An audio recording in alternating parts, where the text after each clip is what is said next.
get full access to RFR only on Patreon. Become a member of the RFR Patreon community to get more Rebel Force Radio. Bonus shows and content are available right now only at patreon.com/Rebel Force Radio.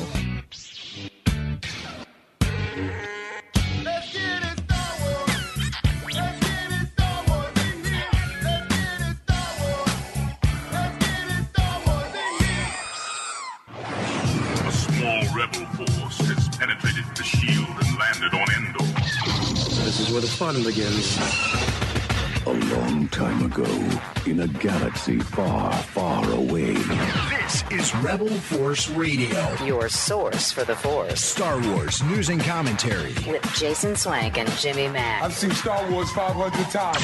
Star Wars #1! This station is now the ultimate power in the universe. I suggest we use it. Now it's time for Rebel Force Radio. We would be honored if you would join us.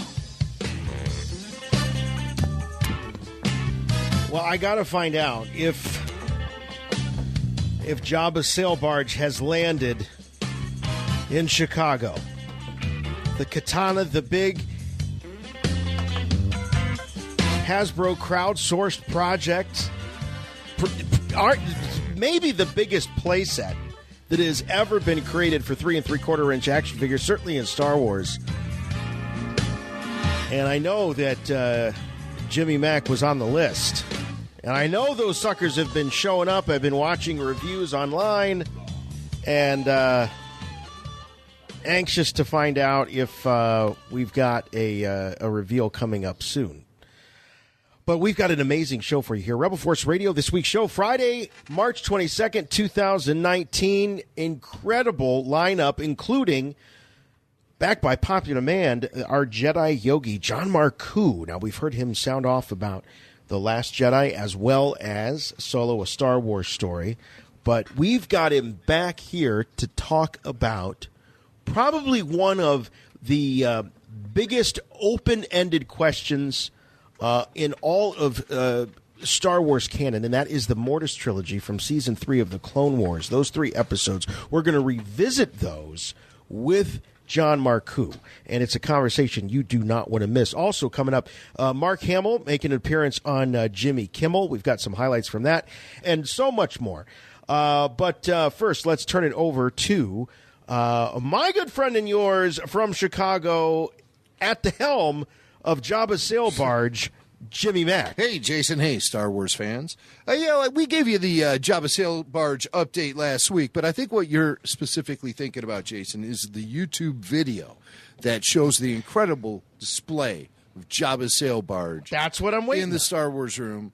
And, as lightning fast as I am with audio production, I am turtle slow with video production. But it will happen, even if it's going to be just me with my iPhone showing it off, because that's really all you need to do. Let's just say that there have been certain family members who have promised me their video production prowess in this little project, and every time it's game on, I'm the only one standing on the playing field. So we need to address some scheduling issues with my video crew, and you know who you are. And we'll figure it out. But like I say, hook or crook, I'll have that video up by this weekend of the Jabba sail barge in the Star Wars room. Also, I'd like to add, I'm glad you're so interested in it, because I have saved the shipping boxes because it's perfect Jason Swank size. So we're going to save on airfare after Star Wars Celebration Chicago, and we're actually going to ship you home in the sail barge shipping box. It came double boxed for your comfort. I like that idea. Or we could have a contest and someone could win me. And we'll ship you anywhere in the continental United States. I got a question about the barge, though. Sure.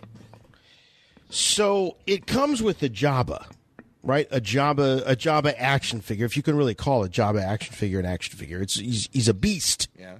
He would be a beast, and he's on the dais. Uh-huh. So he's got the throne there. There have been a lot of different Jabbas going back to the vintage Kenner Jabba that was released back in '83 for Return of the Jedi. Yeah.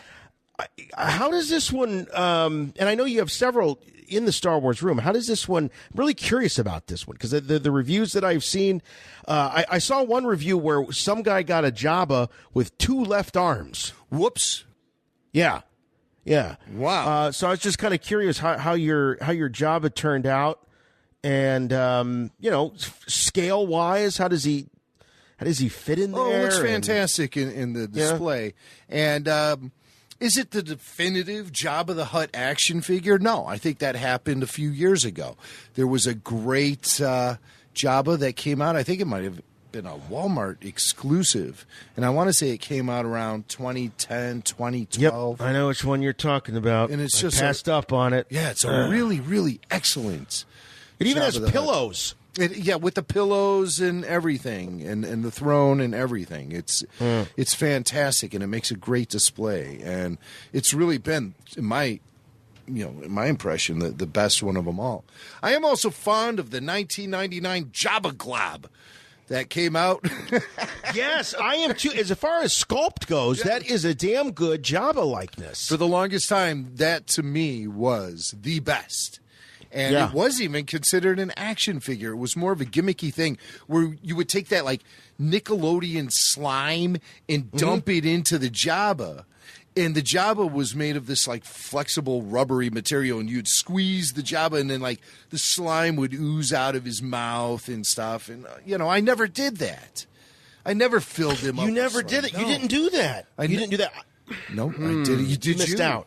Well, not only did I do it, I did it recently. I would say that, within the last 2 years, I had to track one of those down because there's a YouTube guy that we're fond of in the house that does a lot of great reviews of toys. Pixel Dan is his name. Pixel Dan Erdley.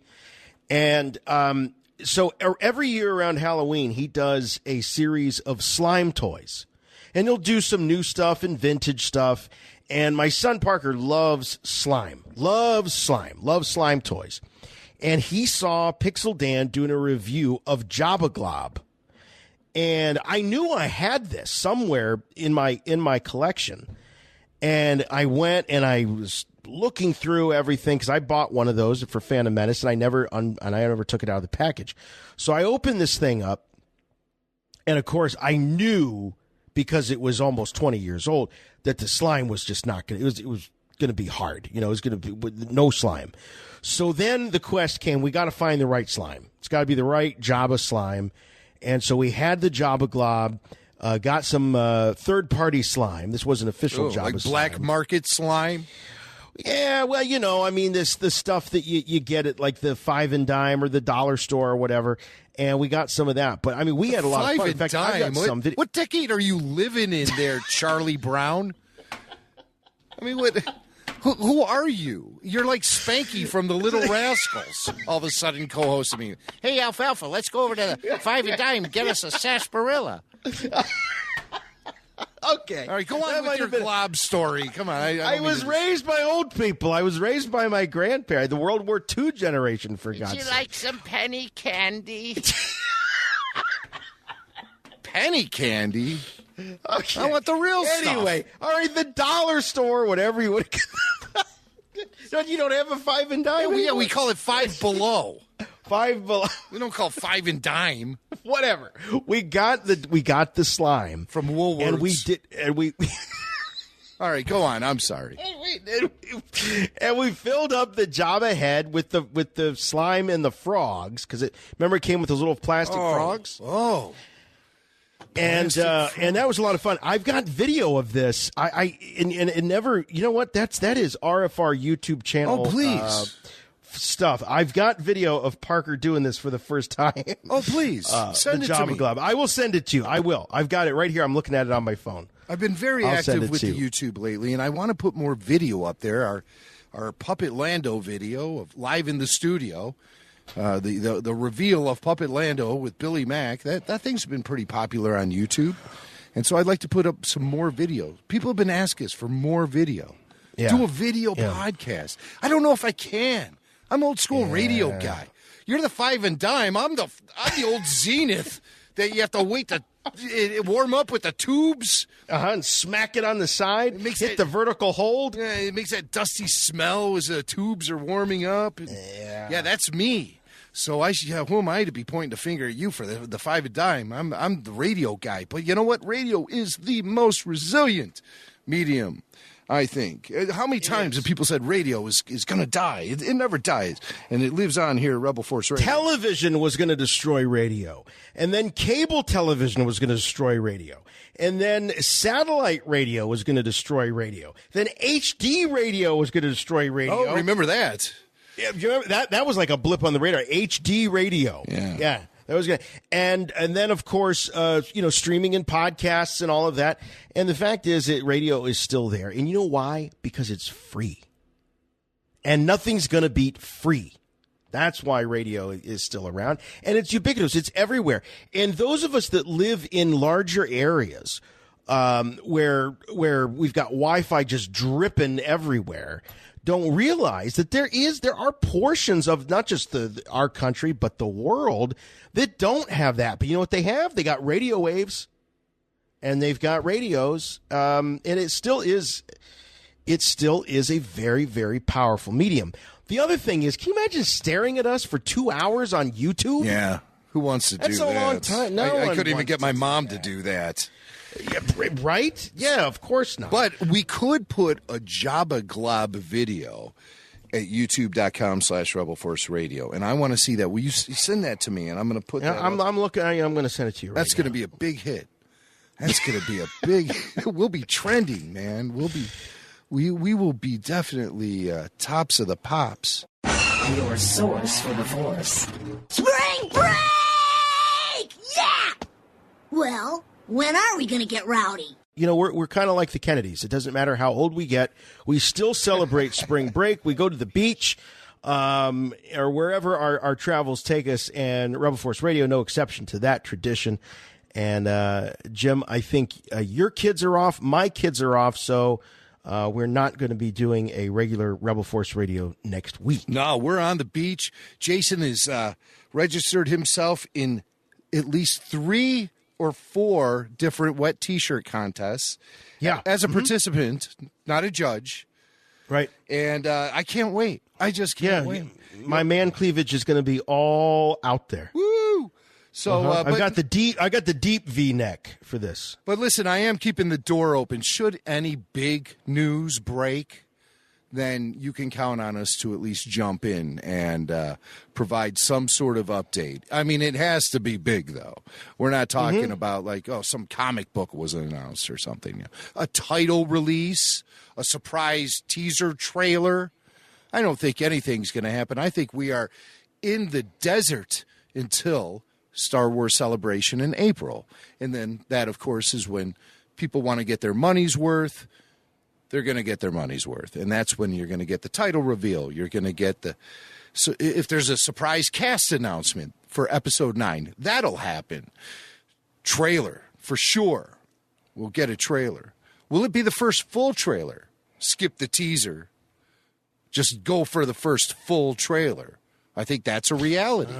Yeah, I think so, too. When you have 50,000 people descending on the city of Chicago to get their Star Wars Jones fed, I think you're going to be getting more than just a teaser trailer for Episode 9. You think it's going to be one of those, what did they call it, sizzle reel? Where it was kind of a combination of... Sizzle reel. Now, there was that footage that was shown at the shareholders meeting. If that's all they show, then I would chalk it up as a disappointment. I don't think anything is acceptable outside of a full trailer for Episode 9. It's Star Wars Celebration and a sizzle reel. So maybe they'll do that. Sizzle reel, teaser trailer. I think full trailer is more appropriate, but that will probably be held on. What about one of those? What about one of those gimmicks where they do like the first 5 minutes? I don't see that happening. Not this. You see that at like San Diego Comic-Con occasionally. Like, we're Not going to play this the first 5 minutes of the Avengers. I saw the first half hour of Rogue One. That's right, you did. 2 weeks before that opened up. Oh, Jason sent me the Jabba Glob video. There you go. Oh. Hold on, let's hear that again. There's some sound there. And then we'll put this up on YouTube.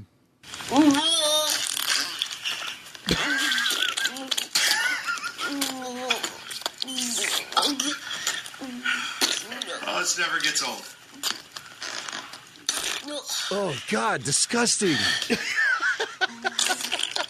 never seen one of those in action, huh? Oh, it makes a fart sound. You never put the slime in there. Oh, I want to hurl. I think I'm gonna hurl. I want to hurl. I have a very easily triggered gag reflex that I think has become activated. No, that is nasty. I can't wait to post it. Yeah. Oh, there you go. I mean, what kind of slime is that? Are you sure you didn't scoop that off the sidewalk or something? We ended up. He got that in his stocking for Christmas that year. But it was. I found this really. I was looking for something. I didn't want like neon green, but I found this like kind of goldish tan color, which was like perfect. So anyway, disgusting! I can't wait for everyone to see it. Yep. YouTube, probably by the time this show is released. Probably by the time I go to bed tonight.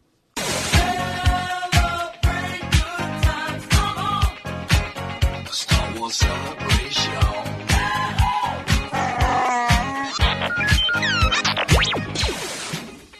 Hey, by the way, speaking of Star Wars Celebration, we've got good news and bad news for Rebel Force Radio listeners. The good news is, of course, we'll be out there and hanging out at Star Wars Celebration. The bad news is that our exclusive meetup events, as far as our live shows, are now sold out. Both events. We've got bookend events in Chicago next month, and all the tickets are gone. So huge thank you to all of you who have jumped on board. We'll do our very best to bring great entertainment to you and the kind of coverage you'd expect from Rebel Force Radio. Very humbling, I would say, for all of you to be lining up to see us do this crazy thing live in front of your faces. So they will be staring at us for a couple of hours. You know what? I just want to hang with everyone. There's going to be a lot of familiar faces. A lot of you people have been corresponding with us for like a dozen years. And some of you people I'm going to be meeting for the very first time. And others, it's going to feel like we've known each other forever. So that's the kind of vibe that I always appreciate when you gather Star Wars fans together. And especially at our events, there's always just something special about a Rebel Force Radio event. And it's always just like really warm and inviting and full of good times. And when it comes to paying visits to the bar, I'm going to be very warm and inviting and full of good times myself. So I'm looking forward to keeping our bartenders busy that night and just having a full-on bash. There's going to be special guests showing up. It's going to be amazing. At both events, I should say. So those tickets are sold out. And just looking forward to having a great time with everyone in Chicago as Star Wars fans descend on the Windy City, my hometown. And I can't wait to see everyone.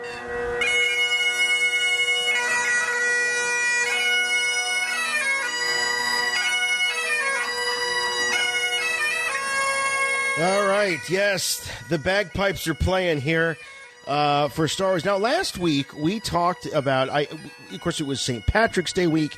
And naturally, we found an article that was highlighting some of the Irish actors that showed up in the Star Wars films. And I was surprised. I believe the article only mentioned 4. 3. Oh, my gosh, even worse. Liam Neeson. Yep. Donald Gleason. Yep. And someone whose name escapes me was a pilot in the prequels, I think, or maybe Rogue One. Bronner, I forget. Yeah, I got it right. Oh, yeah, Bronner Gallagher. Bronner Gallagher. Yes, from Phantom Menace. Yep. So that was it, but apparently we missed a few. Yeah, we did, and which is odd because I think you got that list from like Irish.com, like the most legit Irish site that there is. Ireland.com. I mean, this is literally the country celebrating its connection to Star Wars. Everything from the actors like Liam Neeson to Skellig Michael. But apparently they missed a few. They missed a few, and a lot of listeners let us know this. And so I said, hey, can somebody put together a definitive list? And no one did, so I went and did some research. And I found one of the most popular one that people were coming at us with was, oh, gee, you guys forgot General Maydean. Dermot Crowley is from Cork, Ireland. It's like, hey, how could we forget General Maydean? Yeah. And that bird that was on his head for, the whole shoot. That was not a bird. It was a pork pelt. So, see how I'm tying it all in? I do. I like that you're sticking within G level. Well, I guess you can't call it G level anymore. Whatever. You can't call it that. Okay, film canon, let's say. Another big one. Genevieve O'Reilly, Mon Mothma from Rogue One and the Revenge of the Sith deleted scenes. So young Mothma. Young Mothma. Uh-huh. Ian McElhenney, General Dodonna from Rogue One, is from Northern Ireland. Oh, no kidding. Okay, all right. Eddie Byrne, General Willard from A New Hope, is also Irish-born. Oh. And his character, General Willard, was played by Eddie Byrne, but I believe voiced by Michael Bell. That's right. Legendary voice actor Michael Bell, known for his work in the Super Friends and G.I. Joe and thousands. I mean, oh my gosh, more Smurfs, Yeah, he did it all. Prolific. Also, still looking for his royalties checks on Star Wars. If someone knows who the booking agent was for the original Star Wars back in 1977, we gotta put that interview up on YouTube because that's a classic. Because I have so many memories of that because that was when we were doing, we had some renovations going on in the old house, and I was in the garage. I was in the garage that whole summer doing shows, and we get it we're 10 minutes into the Michael Bell interview, and all of a sudden he's like, "So yeah, you guys know anybody over there at Lucasfilm might be able to help me?" Are you kidding me? Right there on the air, he starts hitting us up for leads. Because he's missing some royalty checks. You got to go back and review that. And we're just kind of stunned. I mean, it turned out to be a great interview. He's a funny guy and has great stories. But yeah, we're 5 minutes into this thing, and it just he just comes out and asks us, yeah. So who do I call? Well, that's kind of funny. If I remember correctly, maybe you didn't know it was coming, but I did. So I actually did. Oh, you did? Well, I didn't know. So I did some legwork beforehand. And actually, I was reaching out to people at Lucasfilm. I was reaching out to casting agents. I was, it was just, I discovered a lot of names that I could, provide him to connect him with, maybe somebody. I had no clue that he was going to shake us down for some leads. Yeah. So, that's funny. So I did some legwork for the guy. If I remember correctly, he was going to give me 5 or 7% of. I think he was looking for somewhere in the neighborhood of $800,000. So well, and we discovered that they kept no records in those ADR sessions for A New Hope, or kept poor records. Yeah. There wasn't much around. I think they even scoured the archives. And came up with nothing. But it's clearly his voice. His voice is unmistakable. If he says the line to Leia when she arrives at the Yavin base, he says, "You're safe. When we heard about Alderaan, we feared the worst." Yes, I think I got that right. Yeah, that's exactly right. And it was Eddie Byrne who was actually the actor on set, but in the ADR recordings, the automated dialogue. I don't know what the R stands for. Recording? Yeah. I've heard people call it additional dialogue recording. I've heard people call it automated dialogue replacement. I think that's what ADR actually does stand for. Automated dialogue replacement. And so Michael Bell was in the studio, and he provided that line for General Willard in A New Hope. So by the time this show is live, we will have that interview dug up out of the archives with Michael Bell, and it'll be right there at your fingertips on our YouTube channel. So check that out. And that was a good interview. I have fond memories of that one too. So Eddie Byrne from Ireland. Michael Bell, I don't think so. Anybody else? Valerie Kane, who played Lyra Erso, Jyn Erso's mother, who was brutally gunned down at the beginning of Rogue One. She is from the island of Ireland. Ian Kenny, who played Rebolt in Solo. Blink and you'll miss him. Rebolt. He's from Dublin. A guy named Francis McGee played a grizzled rebel in Rogue One. He's also from Dublin. And does the name Declan Mulholland ring any bells for you? It doesn't to me, but I think it does. Rebel Force radio listener Dan Martin. Dan called in with this. And Jimmy, this is Dan Larson from Utah. Hey, I was just reviewing your latest Rebel Force Radio podcast, and I thought of one other Irish actor that you guys missed. His name is Declan Mulholland, and he is the original Jabba the Hutt actor in the 1976 release of A New Hope.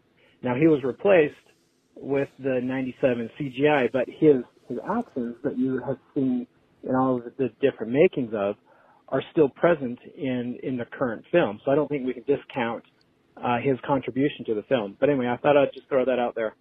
Thanks for the show, and keep it up. Awesome. Thank you, Dan. Declan Mulholland, the original Jabba, who is dressed mysteriously like an acorn. An acorn or like Little John from Robin Hood. I couldn't make him. He had some kind of wild fur coat on. But yes, Declan Mulholland was the original stand-in for Jabba the Hutt in A New Hope in a scene that couldn't be realized because the technology, the special effects technology, and the budget was not within George Lucas's grasp, so he had to cut the whole scene when Jabba confronts Han Solo in Docking Bay 94. And that scene was eventually replaced in 1997 for the special edition. And you want to talk about a Jabba Glob.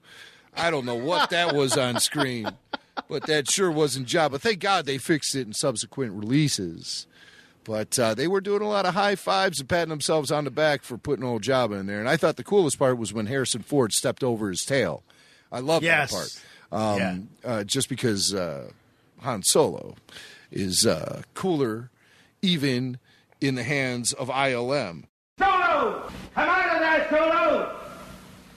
Solo! Right here, Jabba. Been waiting for you. Have you not? You didn't think I was going to run, did you? Ah, my boy, there are times you disappoint me. Why haven't you paid me? And why did you have to pry poor Greedo like that? After all we've been through together. So that was Declan Mulholland, and yeah, if you're going to consider a guy like Jar Jar Binks and the stuff that Ahmed Best did to bring him to life, if you're going to consider Ahmed Best to be the actor behind Jar Jar Binks, you have to consider Declan Mulholland to be the guy who brought Jabba the Hutt to life in the Star Wars Special Edition and beyond. So good stuff right there. I'm sure that is not the definitive list, but that's what we have so far. If we're missing any big names, I'm not talking about background extras like Grizzled Rebel or whatever that one was. But if you know of any other like big names that we might be missing, show at rebelforceradio.com. Yeah, or administrator at Ireland.com. Try that one, too. I have good news for you, my lord. That's good news. Come closer, I have good news. Well, hot on the heels of his tweet and some of the remarks that he made in recent interviews about what he kind of sees as the lost opportunities of this new Star Wars trilogy. Mark Hamill has appeared recently on Jimmy Kimmel Live. Now, he was out there promoting the Knightfall, the History Channel TV series, where he looks crazy, looks wild, but he's I don't really know anything about his character. And he's doing that voice, though, that that one voice that was that he does for that cartoon show. It almost sounds like he's doing that. You know, from the regular show. Where he's the regular, yes. He does have voice. It almost sounds like he's doing a kind of a variant of that in the scenes I've seen from Knightfall. I saw him kicking ass in one scene, though. So, and you thought Luke was looking pretty rough there on Act 2. This Mark Hamill in Knightfall looks like he's... Well, I'll tell you what it reminds me of. If you look at the art of... I think it was the art of Force Awakens, I believe. They've got a concept artist version of what Old Man Luke might look like. Mm-hmm. And he's got the kind of... the milky eye, the one eye that's kind of messed up with the scar over it, and he looks a little bit like this guy from Knightfall to me. You know what picture I'm talking about? Well, yeah, no, it's Mark Hamill, of course, and yeah, I've seen all of that concept art. Yeah, they really went for all kind of different crazy things when they were trying to realize Luke, even going back in The Force Awakens and all that. But so here's Mark. He's on Jimmy Kimmel Live. We know Jimmy Kimmel, of course, big Star Wars fan. He always puts out good Star Wars content, too, surrounding his interviews with the actors, even when they're not promoting Star Wars. You know that Jimmy Kimmel will not pass up the opportunity to drop in some sort of Star Wars edge to the conversation. So Mark is talking about the beard that he has physically on his face and the beard that you see in the show Knightfall. And then that leads into, Jimmy starts kind of probing Mark a little bit about the beard and if maybe the beard has significance to some other character he might be playing. And so Mark plays along. It was terrible because they glued the beard on over my own beard. Oh, really? Yeah. Beard on beard. I had to keep the beard for something else, and they put the glue What was this something else you had to keep the beard for? Well, it's NDA. That's non-disclosure. Okay. Mm-hmm. Don't quote me. Oh, so one of my favorite quotes, a politician said, "Don't quote me, and don't quote me as not wanting to be quoted." You were shooting simultaneously?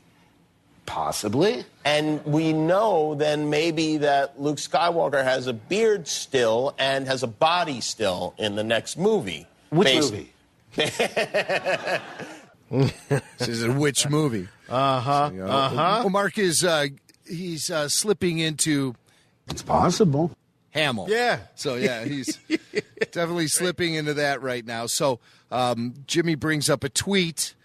We know Mark loves to tweet. And he recently, Mark put up a picture of himself looking very much like Luke Skywalker from The Last Jedi, peeking out of the side of the door on his trailer. And you knew it was his trailer because it said Master Hamster on it. I guess that's what they call Hamill on the set, Hamster. He's the hamster man. The hamster. Hey, man, have you seen the hamster? That crazy cat, Mark Hamill, hamster, we call him. Yeah, the hamster. So, so Master Hamster. And like I said, he looks a lot like he did in The Last Jedi. So Mark took that photo and said, "You want to see a Star Wars trailer? Here you go." And put it up on Twitter. So everyone freaks out, And so, of course, they look at it closely and they go, "Hey, now wait a second. Is that Mark peeking out of his trailer from The Last Jedi? Because it sure looks like Last Jedi Luke. Or is that Mark poking his head out from his Episode 9 trailer?" No, wait a minute. When you say it's Last Jedi Luke, do you mean it's Dark and Lovely Luke? Like at the end of Last Jedi, where he had the Just for Men? You can see him just peeking out. And it does it does resemble the crate force projection Luke. Mm-hmm. It looks more like that than the Act 2 sleeping in a cardboard box Luke. All right, well, let's hear what Mark had to say about that tweet. On Twitter, Mark released a trailer. Oh, yeah. For his new trailer for Star Wars. And there it is. There's the new trailer for Star Wars. Now, see, thank you. Yeah. I appreciate that you like that, because my kids are all rolling their eyes going, that's such a dad joke. And I'm going, what's a dad joke? They said, well, obvious, full of puns. My son Nathan said, not funny. I went, I disagree, but then I'm a dad also, so I like a good dad joke. Well, I love driving the Disney executives crazy, because what are they going to do, fire me? Yeah, right. No, but they might kill you off.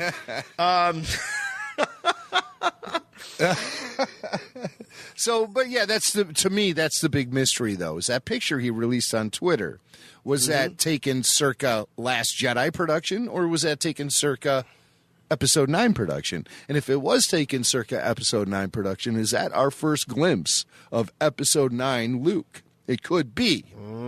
But, Jimmy Kimmel isn't asking the same questions I'm asking because it takes up too much time on the show.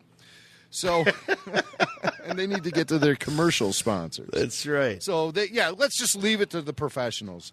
But Mark does go on to expand a little bit about the trailer and everything. And he says that those Disney execs who, what are they going to do, fire him?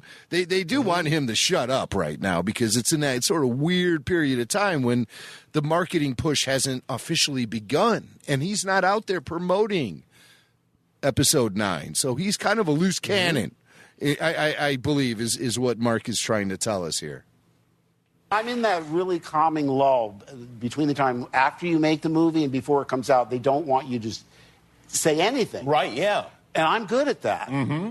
But like I say on my Twitter account, people are constantly saying, when's the trailer dropping? Right. What's the title? Like they're going to leave. You don't know. Yeah, you have nothing to do with any of that stuff. Yeah. I play dumb. I say, they made another Star Wars movie. Nobody tells me anything. That's not true, though. That's not true because Mark did tease a trailer drop for Monday Night Football for The Last Jedi. He teased it. He said he teased the Bears game in October on Monday Night Football, and then the tweet disappeared. And Mark acted like, what me worry. And meanwhile, the trailer did drop exactly when he said it was. And that was like weeks, if not a month out. So Mark does get information. Mm-hmm. But, he's back to, trying to play it coy, I think, a little bit. So it also tells me Mark cannot control himself a little bit. I think that's absolutely true. And he's also he knows what it's like to be a fan, and he loves, he's a ham. He loves the attention. And I say that with love. I don't say that because I like Mark hammy. I do. Sure. I like when he's hammy. And I love Mr. Showbiz, and I love, because he wears it so well. He really does. But he does love the attention, and he does troll the fans as better than anybody. But we love him for it. I don't think anybody gets mad at him. No. At least not for that. Now, this next clip, I'm seeing General Hospital, and all of a sudden it occurred to me that in addition to multiple Irish actors, we might have multiple actors in the Star Wars universe that were on General Hospital or in the General Hospital universe. I'm already thinking about Billy D. Williams' character of Toussaint Dubois. Nice. From Night Shift. So happy you have not forgotten that character. No, I have not. Well, it is Toussaint, right? Yes, Toussaint Dubois. And now we find out that Mark Hamill was also on General Hospital? Yeah, this came as a surprise to me. I was watching last night with Wendy, and she's like, I didn't know that Mark was on General Hospital. I said, I didn't either. So here's a story here, and leave it to Jimmy Kimmel to put a little Star Wars twist on the very end. I didn't realize you were on General Hospital. What year were you on General Hospital? That would have been like 1970, 71. And who did you play on that Well, show? I played Kent Murray, who was Jesse's nephew. And she's there's always one. Kent Murray. Yes, there's always one character who's just angelic. Everything she does. Kent, I know it's been hard losing your family, so if there's anything I could do. Hey, you know what you could do? Get out of my freaking life. Oh, Kent I was horrible. Oh. And a horrible person. But the actress who played my sister, I had met in drama school, and she was my girlfriend. So I said to her, let's pretend like we don't know each other when we audition. Right. So we did, how do you do, how do you do? And we did the scene, and they said, gee, you kids have a tremendous amount of rapport with one another. Oh. Well, we were like, well, we're just good actors. The jig was up, though, when they started delivering the scripts to the same address. Oh, yeah. It was very taboo. The producer said, if we see you turning up in fan magazines, holding hands and all that stuff, it's going to turn the audience off like it's incest. Is it possible that George Lucas saw this show and said, I have an idea, Luke and Leia will... Wow, we really made a connection here. Well played, Jimmy Kimmel. Well played. And Mark walked off the stage thinking to himself, well, is it possible? Is it possible? I need to go. My mom is a big General Hospital fan, and I believe she has like one of those giant coffee table books. Ooh. That's like year by year of General Hospital. I'm going to have to go and next time I'm over and thumb through that and see if there's some photos of Mark Hamill. It's like a yearbook for that soap opera. Or better yet, Rebel Force Radio listeners, if you have access to these actual episodes or know where to find them. I mean, obviously, Jason and myself, we're steeped in a galaxy far, far away. We can't get into soap opera territory, even though a lot of times in fandom, it's a big soap opera. That's enough soap opera for us. But definitely a soap opera. But if you know where we can find this, I'll research it myself. I'm pretty good at tracking down video and rare video and audio and things like that. But if anyone has their finger on the General Hospital pulse, beep, beep, beep. You hear that? Actually, you hear that sound effect a lot on General Hospital. Hey, coming up later in the show, we've got, like we said, our pal John Marcoux. He's going to be stopping by. We're going to talk about the Mortis Trilogy, and that of course was the opportunity to go back and revisit some Clone Wars episodes, which I did, and greeted once again with that wonderful voice and wonderful characterization of Anakin Skywalker provided by Matt Lanter. Something I didn't know is that Matt Lanter has, in addition to reprising the role of Anakin Skywalker later this year in these new episodes of the Clone Wars that'll be premiering on the Disney Plus streaming service, we've got Matt Lanter coming back as Anakin in Battlefront 2. I had no clue this was happening. Yeah, it happened a few weeks ago, actually. The Star Wars Battlefront 2, The Chosen One update just went live. And as the name suggests, it features Anakin Skywalker. You can play as Anakin and lead the way on the battlefront there in Battlefront 2. So Matt came back, of course. Who else are you going to call? Sorry, Hayden. Matt. Oh, he's farming out in Canada now. Like Hayden Christensen has time to be voicing video games. He's a busy guy.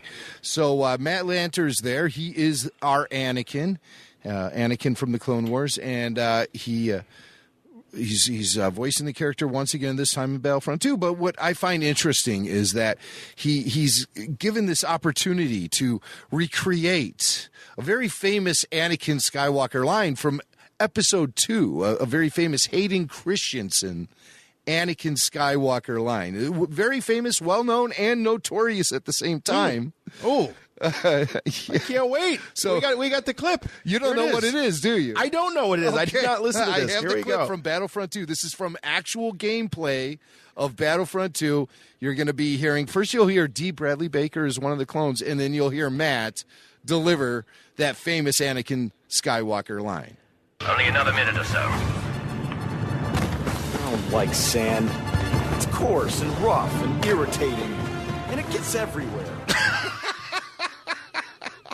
Oh, come on.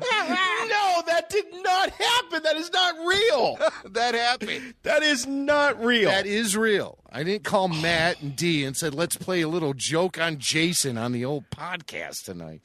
That is actual footage taken from the Chosen One update. That is terrible. That is horrible. I can't believe they would do that.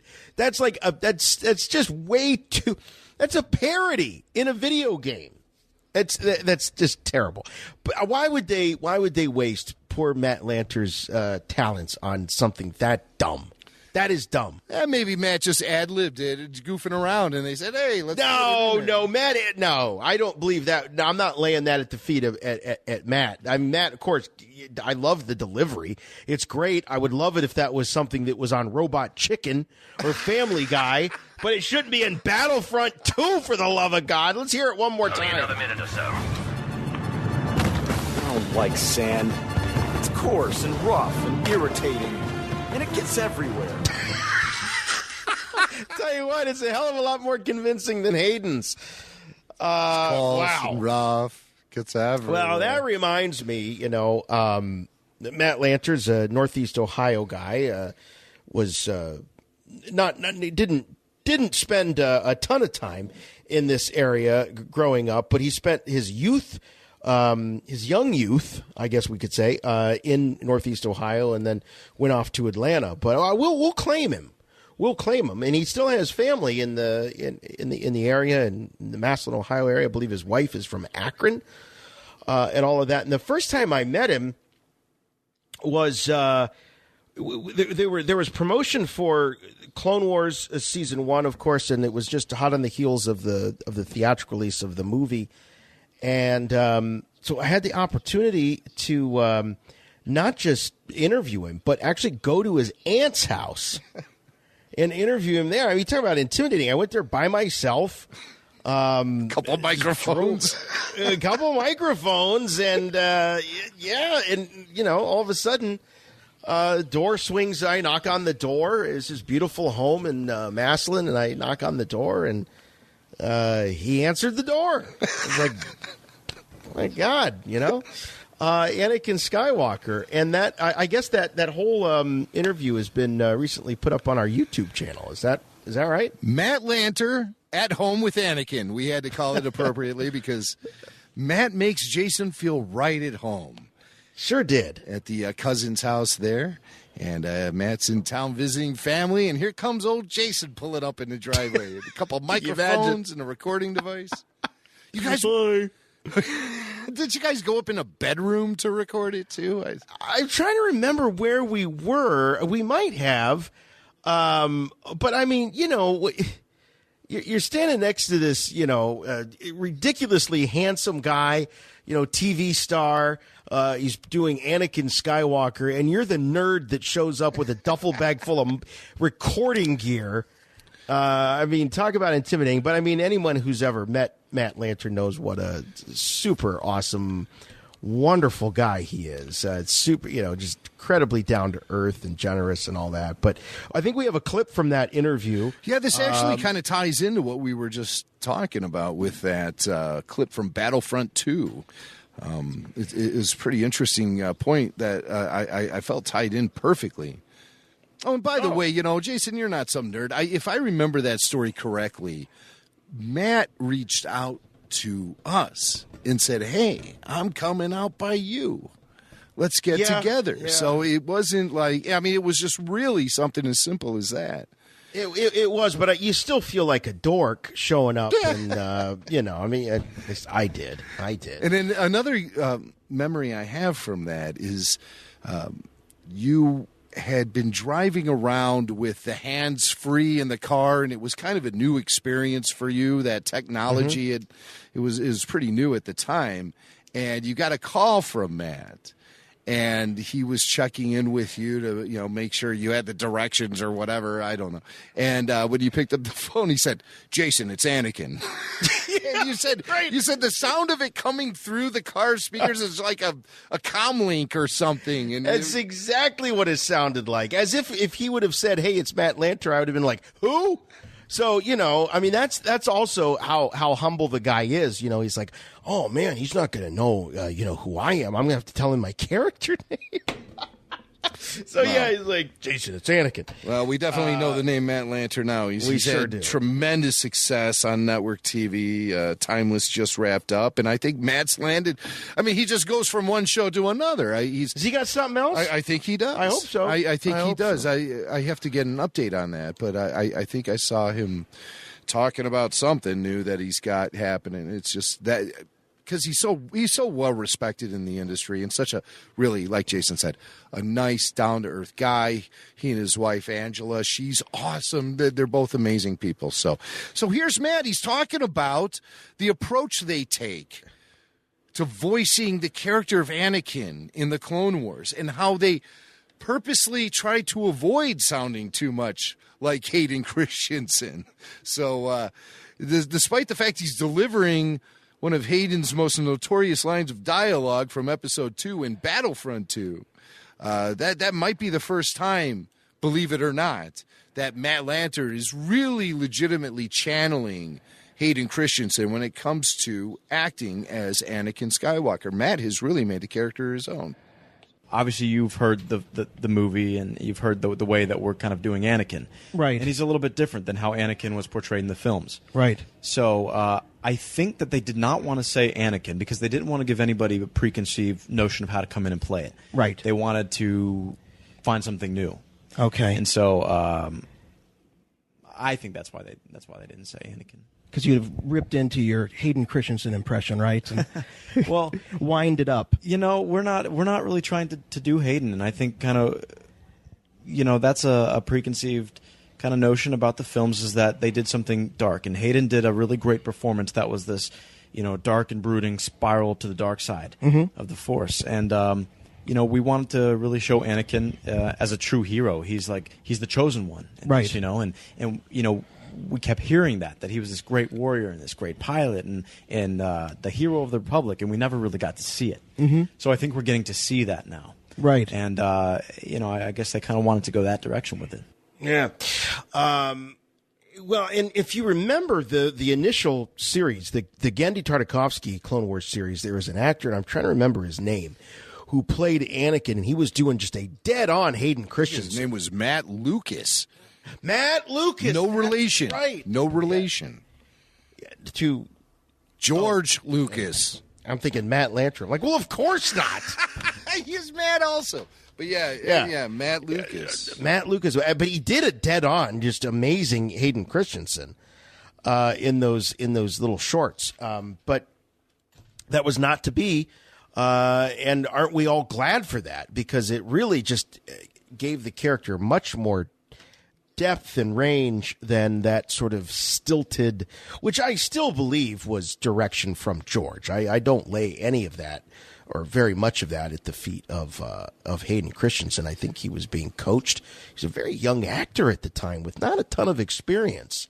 He was coming off like a teen drama on the CBC. And beyond that, not a whole lot. So, well, I think if you want to call coached George Lucas sitting behind a bunch of computer monitors and video screens, and he's just there, and he goes, "Okay, say your lines. Do it. Do it. Doesn't matter how you do it. Just do it. We'll fix it in post." He's not exactly an actor's director, No, he's not. No, he's not. And imagine how intimidating that would be to be someone who, you're in one of the biggest movies of all time, and you're looking just for a little guidance.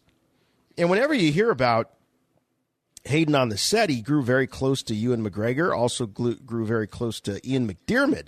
So he's gravitating towards these great actors on the set, obviously, because he's, it's the only place he's getting any kind of constructive feedback is from those two dudes. And I don't know, did you ever buy into the whole Hayden and Natalie thing?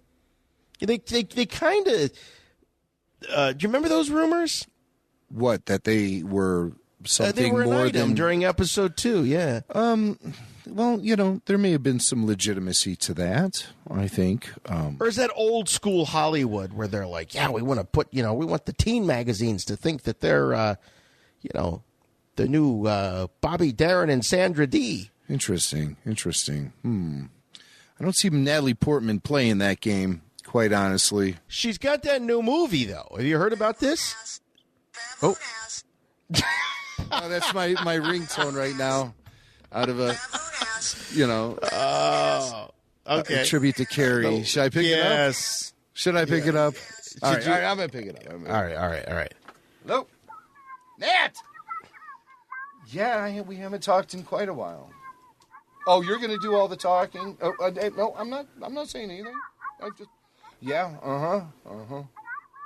She's in this new movie. This what is it? Vox Lux? She's playing a pop singer or something. Hayden was what? Uh-oh. Oh. I won't say a word about that. Okay. Hmm. All right, no, it's all good. I like that they're still friends. I mean, Jimmy Mack and Natalie Portman after Okay. a very, very Talk later. Okay. Bye. up again, down again kind of relationship. It's been tough, Nat was checking in. Nat was checking in. Okay. All right. Just wanted to clear the air on some Hayden Christensen stuff. And okay. Well, she's happily married now. With a couple of kids. Yes, very. Amalia and Aleph over there. Married to that Millipede guy. Yes. Is that his name? Well, Millipede? yes. We have plans to get the family together at Disney this summer. Great. Well, she's playing a pop star in this Vox Lux movie that's coming out, and she's actually doing her own singing. And she says that was all hype. The stuff about her and Hayden. Oh, the stuff with her and Hayden. Yeah, just hype. That's all. Just hype. Okay. She didn't say anything about what a good kisser he was or anything like that. It was nothing but hype. She said nothing about his cute ass. Natalie. All right. I've got a note here about some Star Wars lamps. What's going on with these? Okay, I'm helping out a friend of mine, a guy who listens to the show. He's like, don't drop my name out there. But, I mean, this is such a good deal. He and his family, they have a business, and they have this overstock of Star Wars tabletop lamps from Philips. These really great battery-operated tabletop lamps that they're fantastic for night lights for a kid's room. They shut off automatically after 15 minutes.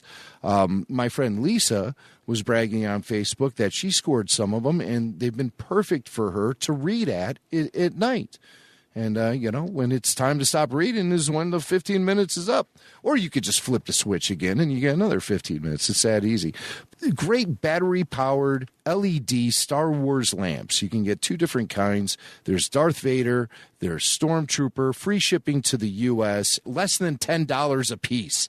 I mean, come on. They're practically giving them away. So we need to help a friend of RFR clear out some space in the warehouse. And let's move these lamps, these great Star Wars portable table lamps. And, summer's coming up. A lot of people will be hanging out outside. They're perfect. You put them out there on the patio or what have you. And, I mean, they're just so much fun. They're great looking. I use them in my Star Wars collection. They sit right on some shady shelves. Shady, I mean, lack of light, not because the content there was all, acquired with the 5-finger discount. You got to keep an eye on me at the flea market. No, everything has been purchased up on the up and up in the old Star Wars room. But sometimes you just can't see it so well. So I light up those shelves. I place these little battery-powered lamps right on there. They're fantastic. I love them. And so they're great. You can get to them. The best way to do it is look for the post in the news section on the RebelForceRadio.com homepage. You'll see it right there. Go to RebelForceRadio.com and you'll see the story. Great deal on Star Wars tabletop lamps. So let's help a friend of Rebel Force Radio clear some of these pallets out of the warehouse. And you guys will really get a great deal. I mean, how could you go wrong? Under $10, free shipping, and a really cool, authentically licensed Star Wars tabletop lamp is yours. All right. And without further ado, let's get to it. We told you at the beginning of the show, a great conversation coming up here about the Mortis Trilogy with the Rebel Force Radio Yogi, John Marcoux. You must know, I will never join the dark side willingly. How simple you make it. Light and dark, as if there is one without the other. Aligned, you and I can restore balance wherever we go. Peace to the universe? By becoming a Sith. Never. We will destroy the Sith and the Jedi. All right, well, we've heard this next guest weigh in on the mythological blueprint of Star Wars Episode 8, The Last Jedi. We had him back. That was such a huge smash success by popular demand. We had him back to look at, of all things, Solo, a Star Wars story, and the mythological blueprint of that character and his origin story. And now, once again, by popular demand, we've got him, the Jedi Yogi himself, John Marcoux, with something that just doesn't get old as far as Star Wars fans are concerned, unless you're Jimmy Mack. If you recall, and I'm going to call you out here, Jim, it wasn't that long ago that somebody bearing your resemblance said, I'm getting tired of this Mortis stuff. Mortis. You did say that. Well, you know, you did say that. You expressed some frustration, and now here we are. Can I tell you? Inviting John. Of course, that's great. You're kicking off the whole segment with that. But where that comes from, where that does come from, is with people constantly trying to tie it back into the mythology by saying, "Oh, well, we'll see the Mortis ghosts. The Mortis gods are going to return in Rebels." No, that's happening in Rogue One because of Mortis. I mean, I've heard that over and over again, and I think you really have to accept it as a standalone when you're thinking about Star Wars. Okay, I don't see how Mortis ties in with any other storytelling elements of Star Wars, unless, of course, you're dealing purely in terms of metaphor. And you can use that and tie it into all kind of different stories that way. But to take it literally and try to determine how Mortis connects with other elements of Star Wars specifically, I think is a big mistake. I think they made a big mistake in the Fate of the Jedi series. It was one of the final huge series that was part of the expanded universe before that got all blown up in 2014, where they tried to insert the character of the mother from Mortis as this weird character called Abeloth. And that's when I said, okay, enough is enough. And I accepted Mortis as a standalone thing that really shines a light on the mythological elements of Star Wars, but it doesn't necessarily define them. Okay, so it became a bit of a crutch, and it became a very convenient way to, I guess, explain things as the future of Star Wars unfolded in the aftermath of the Mortis Trilogy, where, as you say, everybody, well, if you go back and look at Mortis, it's clear that blah, blah, blah, blah, blah. Yeah, it did. Well, I think what we have in Mr. Marcoux is something very special, because up until just recently, John, you were a Mortis virgin, right? We're about 40 hours out now. That's right. Wow. Just saw it. Wow. I mean, this is rest. And as a matter of fact, you're smoking the cigarette in the afterglow right now. And if I might point out, he's never seen an episode of the Clone Wars before. Oh, come on. Never. No, the only thing I told him before he got into it, I just said, this happens between Episode 2, Attack of the Clones, and Episode 3, Revenge of the Sith, and Anakin has an apprentice named Ahsoka. Ahsoka is Anakin's apprentice. And that was the only information I gave him going into this. And I really think that's the only information he really needed to have, as someone who's familiar with the films and the characters outside of Ahsoka. So this is a great experiment, then. You talk about being thrown to the deep end of the pool. It's a wonderful stunt. I think I'm ready. Wow. Okay. All right. I just knew I wanted to have his analysis of what is being presented here. It's unsullied. I had no preconceived anything. I was blown away. Okay, well, John. Usually, when you come to us with your brilliant analyses, you walk us through it in a very systematic way. And when it comes to Mortis, what I was thinking about throughout the day as, going into this, recording this episode is how is John going to do this? Because you could look at it, it divides itself up into 3 episodes. It divides itself up into sort of 3 major characters. You could look at the father, the son, the daughter, or you could look at the individual journeys of Anakin, Obi-Wan, and Ahsoka. So right off the top of my head, I was wondering, how is John going to walk us through this? How do you divide this up in order to make it digestible? You know, I was just in New York, and I enjoyed many a pizza in only 48 hours. And I just love the way they cut those circles into 8s, man. I mean, that's what I grew up on. So organization is key for me. And yeah.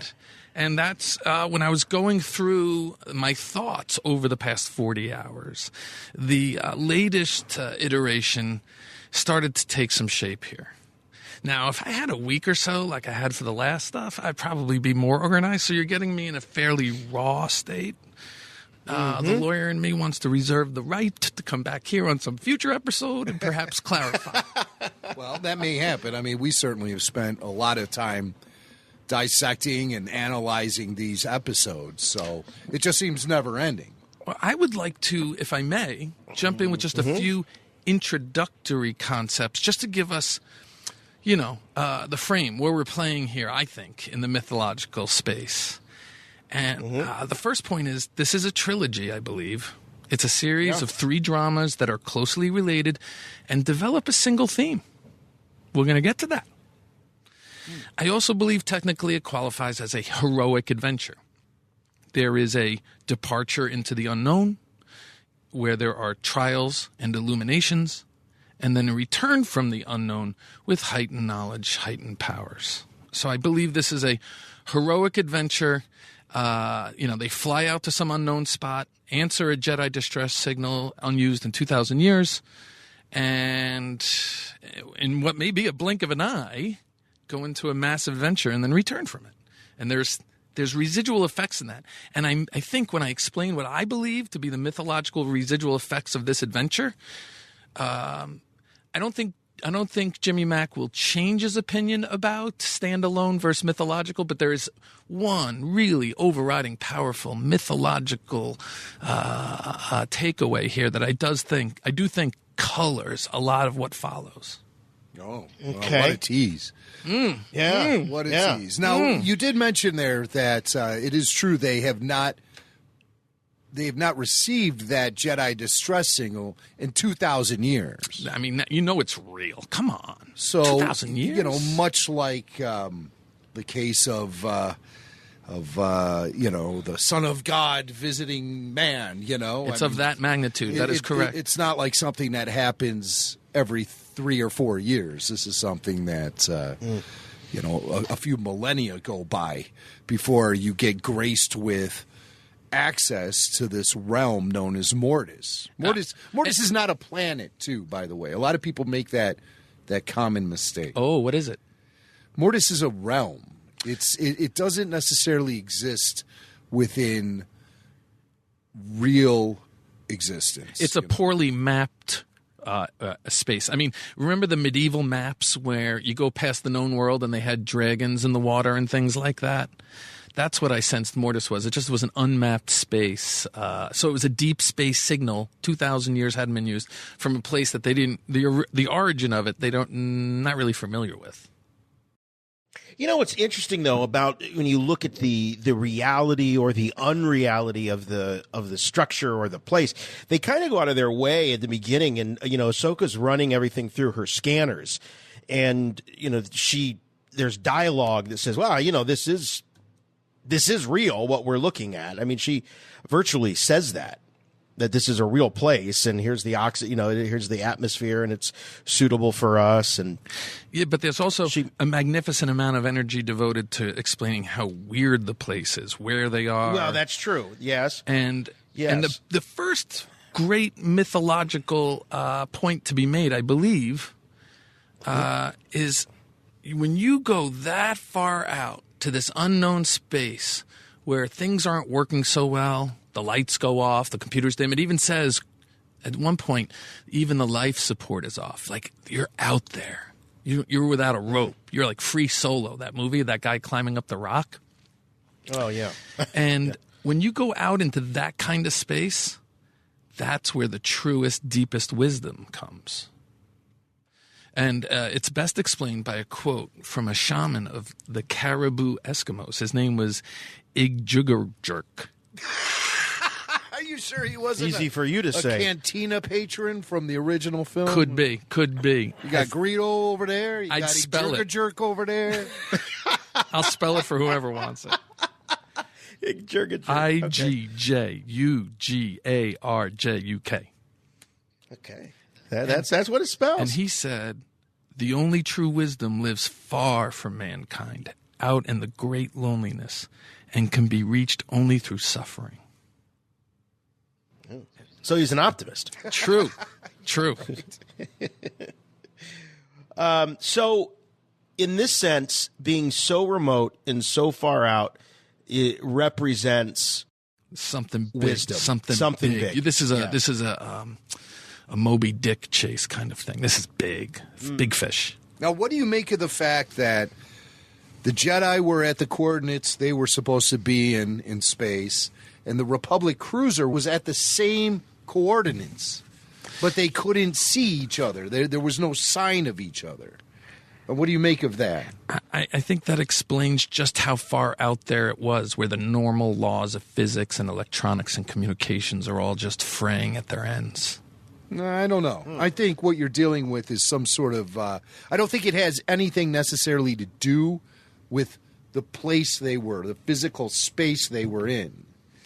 They got because I think the Jedi got pulled out of reality into another dimension. So do you think the beings that in Mortis are the ones who made this happen?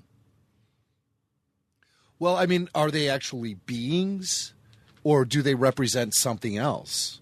Are they only there just as a conduit for the Force to be able to have the ability to communicate with the Jedi on a realm that's more familiar to them?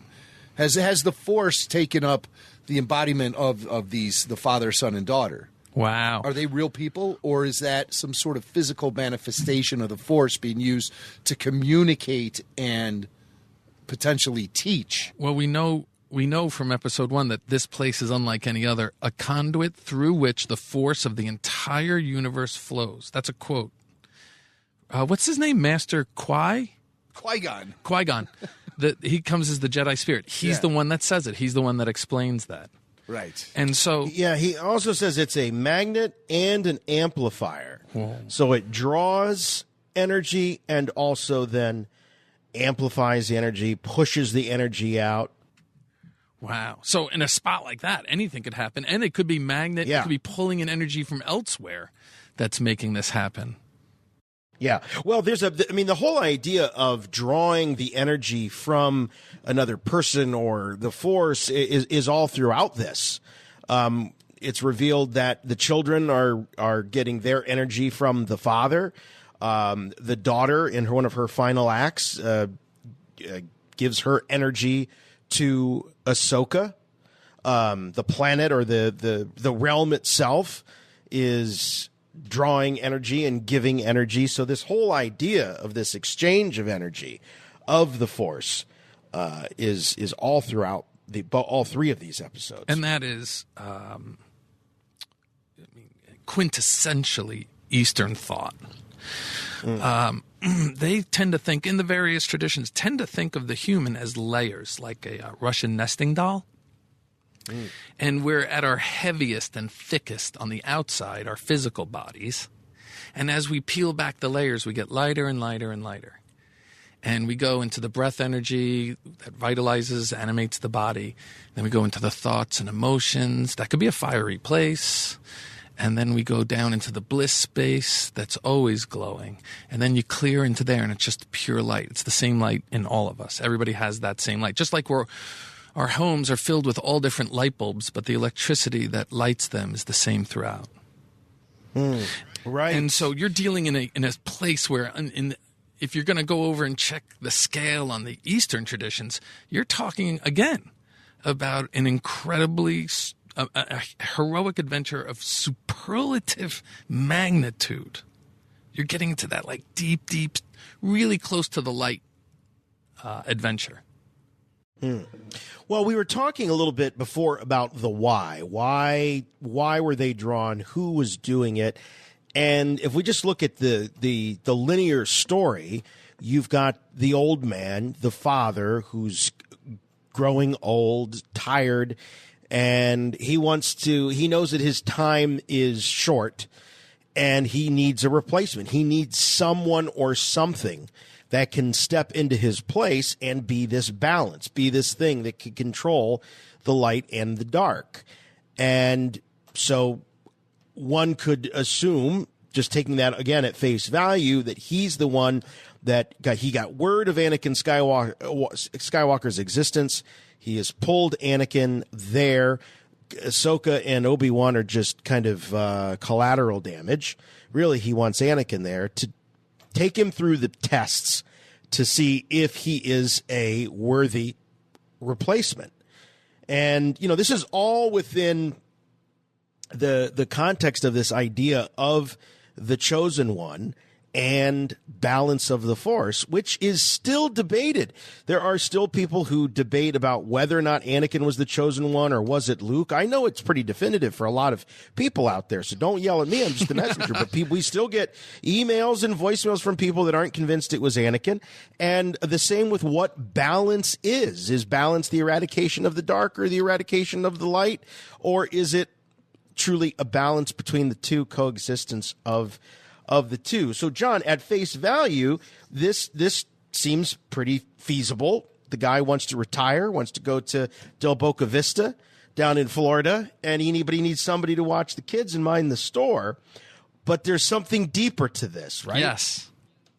And that would be... Wow, you just covered so much stuff. I don't know where to begin. I mean, for the Eastern thought, especially the Buddhists, especially the Zen Buddhists, they talk about going beyond the pair of opposites, beyond the dark and the light, beyond, male, female, good, bad, skilled, unskilled. And so I would definitely want to explore that idea. But really, you stated two of what I believe are the three purposes for this calling of Anakin, because I think this is Anakin's. I think he's the lead here. I think he really is the adventurer. And the first purpose, as the old man, the patriarch states, he wants to find out if he's the one. But what he really wants to find out, because if he is the one, he wants to find out if he'll take his place. And it's a terrible succession plan, by the way. They say the hardest thing to do. The hardest thing they say in business is succession. I say, I shrug my shoulders and say, what's the big deal? Now I watch Mortis. I'm like, oh, yeah, succession plan problems. Yeah, right. I like to see you advising clients based on the Mortis Trilogy in the next time. Oh, it's going to happen. It's going to happen soon. But there's a third purpose. Besides finding out if he's the one, besides finding out, can you take my spot and control these two numbskulls? For me, in the biggest, broadest, baddest way of the Star Wars mythology, the reason Mortis exists is to give a gauge, a scale of just how strong Anakin is. If five big hulking guys show up at the county fair and they all drop the sledgehammer and the weight goes all the way up and rings the bell for all five of them, you don't know which one's the strongest. Right. You have to raise the bell until only one can reach it. Mm-hmm. And you really can't tell on any given... I mean, look, I'm an amateur. I'm admitting it right now. But when it comes to Darth Vader, I see, okay, he's a Jedi and this guy's a Jedi and they all have kind of the same force. No. For me, Mortis says Anakin's the one. And it's a feats of strength mythology. And it's a great mythology, especially if you've got machismo, if you're a macho dude, if you're like, how much you bench? This is a how much you bench trilogy. Yeah, and it showcases Anakin, soon to be Darth. And it showcases exactly what we're dealing with here. And you got Paul Bunyan is in this tradition. My favorite character in all literature is Ogami Ito, the Japanese samurai master from Lone Wolf and Cub, and they have think about John Henry versus the Machine too. Okay, it's a great. I mean, if you think about it for a minute, you'll come up with a few of them. The Natural, the movie The Natural, if you're a baseball fan. Well, there was a movie 3 years ago called Everybody Wants Some, and it takes place among a bunch of guys who go to college on scholarship. They're all on the baseball team, and it's a great baseball team. And there's one guy who's already been drafted, and he's just a Hulk. And they're just messing around at a keg party, and he picks up an axe, and somebody pitches him a baseball, and he cuts it perfectly in the middle with the axe. And the ball goes off into its hemispheres and rolls up at the feet of one of the freshmen who just showed up to start playing. And he picks it up, and he looks at it, and he goes, wow, do you know how strong you have to be to do that? And I feel like that's what the essence of what Mortis does for the greater Star Wars mythology. It shows how strong. When you go to let's make a distinction right now. We're going to a conduit where all the force of the universe goes through. We're not going to the source of the force. That's Rebel Force Radio. There's a difference. You know the taglines well. But Anakin goes there. And goes to almost the top level, almost to the point where all is light. Like all the old books and the ancients and the Easterns talk about you're beyond the pairs of opposites. He's at the very cusp of what's possible in this universe.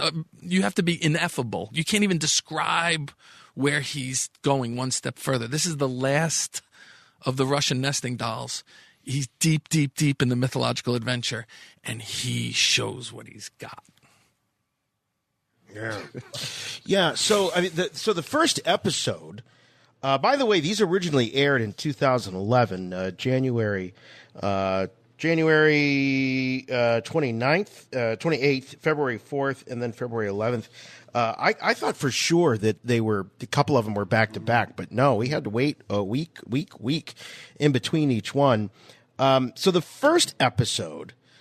I remember when I was watching it earlier tonight, and I rewatched it again with the kids, and I've got a 6-year-old and a 10-year-old. And when they first arrived on Mortis, my 10-year-old said, she said, "Oh, it's like A Wrinkle in Time." She thought that the setting of Mortis with all the, kind of the lush greenery and the rocks kind of hanging in she thought it was very A Wrinkle in Time. She has not seen very much Clone Wars at all. To me, it represents Pandora from Avatar quite a bit with the floating mountains or whatever you want to call them. Yeah. But the realm itself is in constant change. And they talk about it the seasons happen throughout the day. John, what do you think about that as far as the realm itself being a metaphor for, energy, the force, what have you? Why this constant death and resurrection of the realm itself? Well, it's about timelessness and eternity in a way. Eternity is, the mystics say, beyond all categories of thought, can't be told, and it's transcendent, and it's got an elasticity to it. You could speed it up, you could slow it down. Here's a place where all the force is going through, all the life force is going through it, so it just makes sense. It's like steroids. Of course it's going to go a little nutty here. But it's it's also part of the dreamscape that is constantly flowing in and out of all 3 episodes. There's many instances where the character is in action, and then they wake up from a dream, and then they wake up from another dream. Like, you're going in and out so much, and this is part of that sort of... I mean, for me, this discussion is all about how weird the place is. Where it is, it's weird. Who's there is weird. What's going on there is weird. When is it going on? It's beyond time. So you're talking about just more the weirdness, and I love it. Yeah, well, let's talk about those dreams and what was sort of the people that were showing up there. In particular, they vacillate. They go back and forth between figures of the past and then glimpses of the future. In the first 2 visits you have, it's almost very Dickens, where you have the ghosts of Christmas past. You have Qui-Gon showing up to talk to Obi-Wan, and later we'll talk about here in just a moment, Shmi talking to Anakin, and then older Ahsoka talking to the younger version of herself. Shmi and Ahsoka have a creepiness to it. Maybe not so much Ahsoka as much, but there's nothing creepy that, at least as far as I can discern, about Qui-Gon. And I remember when we did the roundtable years ago, 8 years ago, we had a lot of debate about whether or not Qui-Gon was, for lack of a better term, real, right, and the others were the son, right, trying to pull a fast one. Right. Because at no point do I get creeped out by Qui-Gon. I buy it. I totally agree. It didn't even occur to me that Qui-Gon was inauthentic. All of the other inauthentic shapeshifters, because the brother could be whatever he wanted. He even says, we can take many shapes. We mere reflections of the life force around us. So they can pick up on your psychological, emotional breath state and be who that you want to be. So they're vulnerable at the moment. I mean, it's a perfect exploitation device. Mm-hmm. And I believe that it was the son who was responsible for the vision of Shmi, because you see in the lightning Shmi, flash, right? Yeah, transform into that the was son. pretty No obvious. question. So thus you have he is playing on Anakin's emotions and fears and history and trying to use it to gain an advantage on him. However, I think Qui-Gon. And the spirit of Qui-Gon does say that he's brought there because of the power of the realm in which they are existing in at that time. It was strong enough to bring him through, and he was already. He says to Obi-Wan, he says, "I'm here because you are here." So it's a magnet and an amplifier. So the magnet brings Obi-Wan there, and then it amplifies his memories of Qui-Gon. I've always believed that that's the connection between the living force and the cosmic force, if you will. It's Jedi spirits can make themselves appear, as we've seen over and over again, but I don't think they can just appear randomly to random people. I think it requires someone living who is using the force and has a connection with that spirit, who are then able to bring them into the realm of reality. I don't think, for example, Obi-Wan Kenobi, the spirit of Obi-Wan Kenobi is just going to show up randomly at a cantina to have a drink, and freak people out. Someone needs to have a connection with him and the Force in order to bring him through to the realm of the living. So I think that for a Jedi spirit to cross over that boundary, it requires someone living to be able to also. It's like they're working together almost. The spirit is working with the living. What do you think, John? Do you think that these spirits need some sort of an anchor? I agree. I mean, if there's no audience to appear to, why would they appear in any empty space in the universe? Well, tell that to the Ghostbusters. Ha.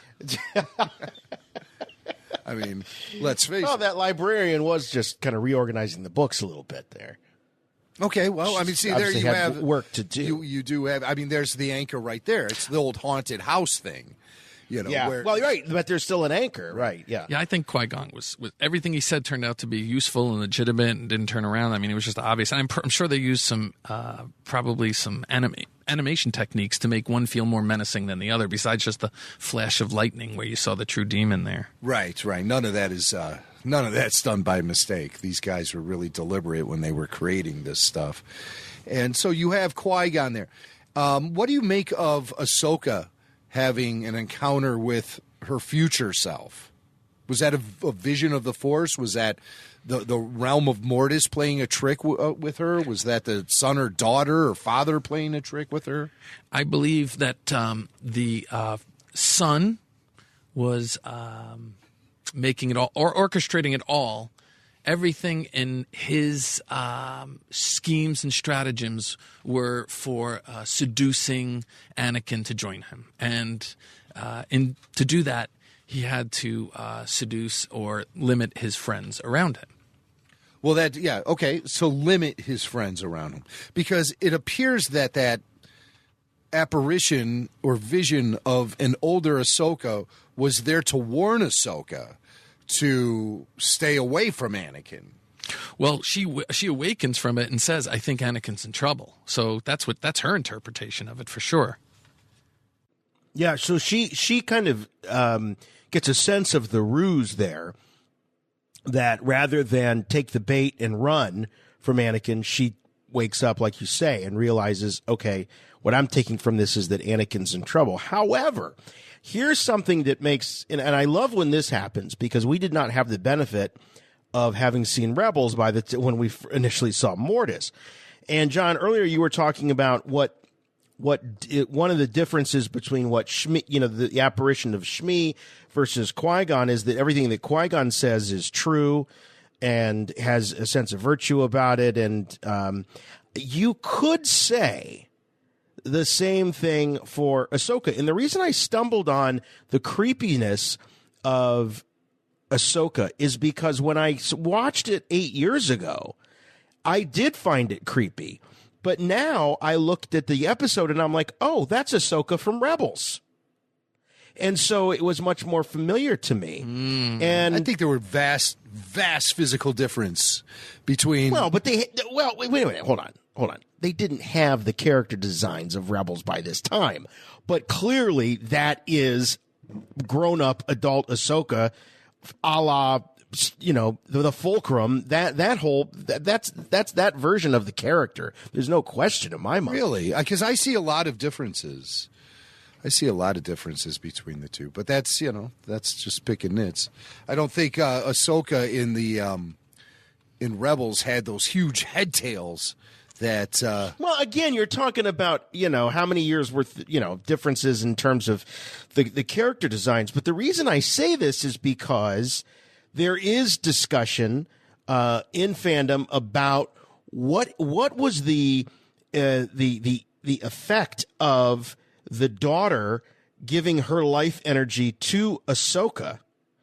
What was the effect? What was the impact of that? And one might say, well, what that has done is created a character in Ahsoka that cannot die, that's not alive or dead, and she inhabits that realm of Mortis, and so it was very easy for her to appear to her former self. Really, what she was doing was advising her younger self to do exactly what she ends up doing, which is abandon Anakin, abandon the Jedi Order, and go off on her own. This is true, and that happens at the end of season 5 of Star Wars: The Clone Wars for John Marcoux, who's never seen any other episodes.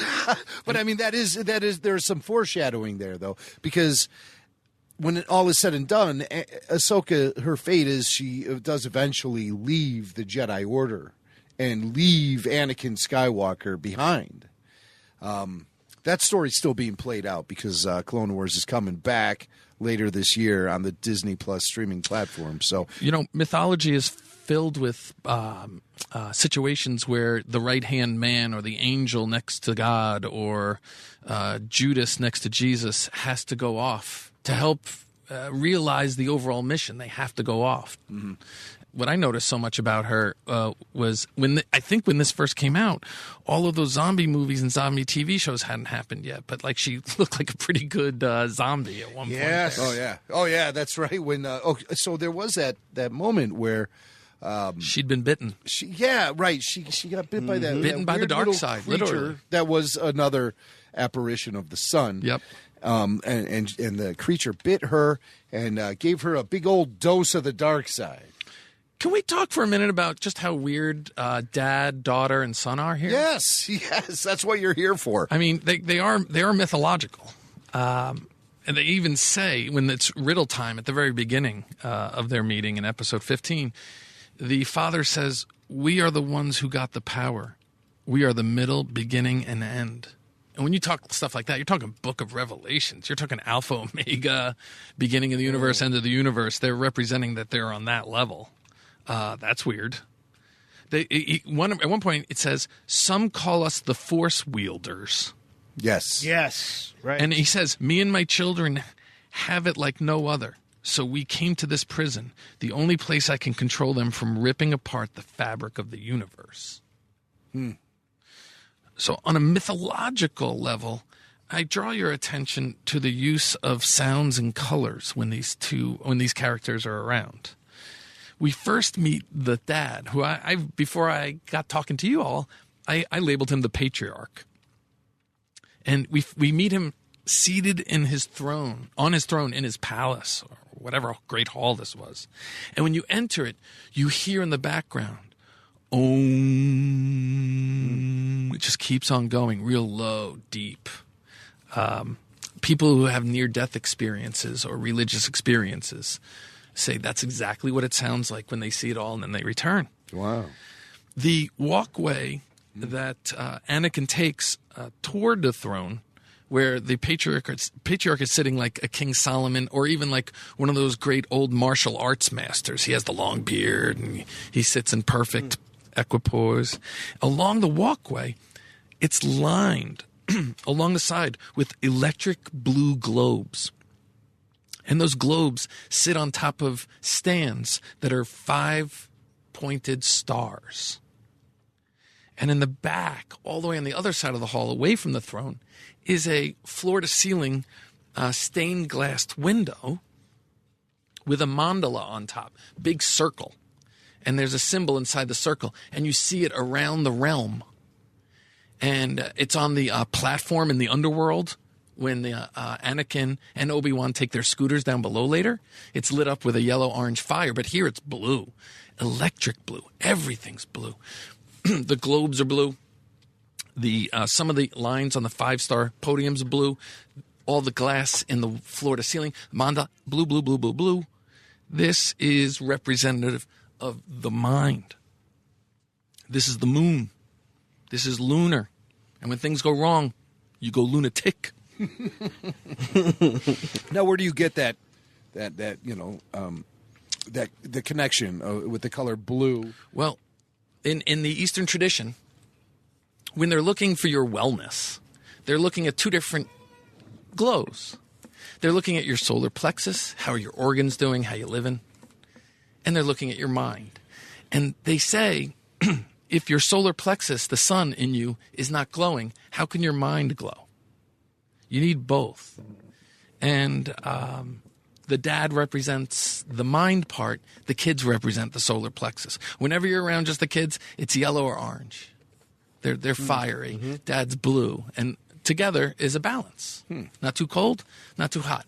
Not so much visceral, like from the gut instinct, just raw, impulsive kind of things like the sun does, or just calm, meditative, wise, of the mind, chill, seeing the whole thing of the dad. And so that plays out wonderfully throughout the whole trilogy. Now that you see the colors, you'll start seeing it as you look at the scenes. So let me ask you this. It seems as if they are constantly the Mortis gods, the father, the son. They're constantly trying to make Anakin face his guilt, both past, present, and future. And what is to be gained from breaking him down? That's part of the scheme. So the first time Anakin is approached by his mom, she comes with, or rather, the son, masquerading as the mom, comes with a feigned sense of sympathy. How can I come and help, child?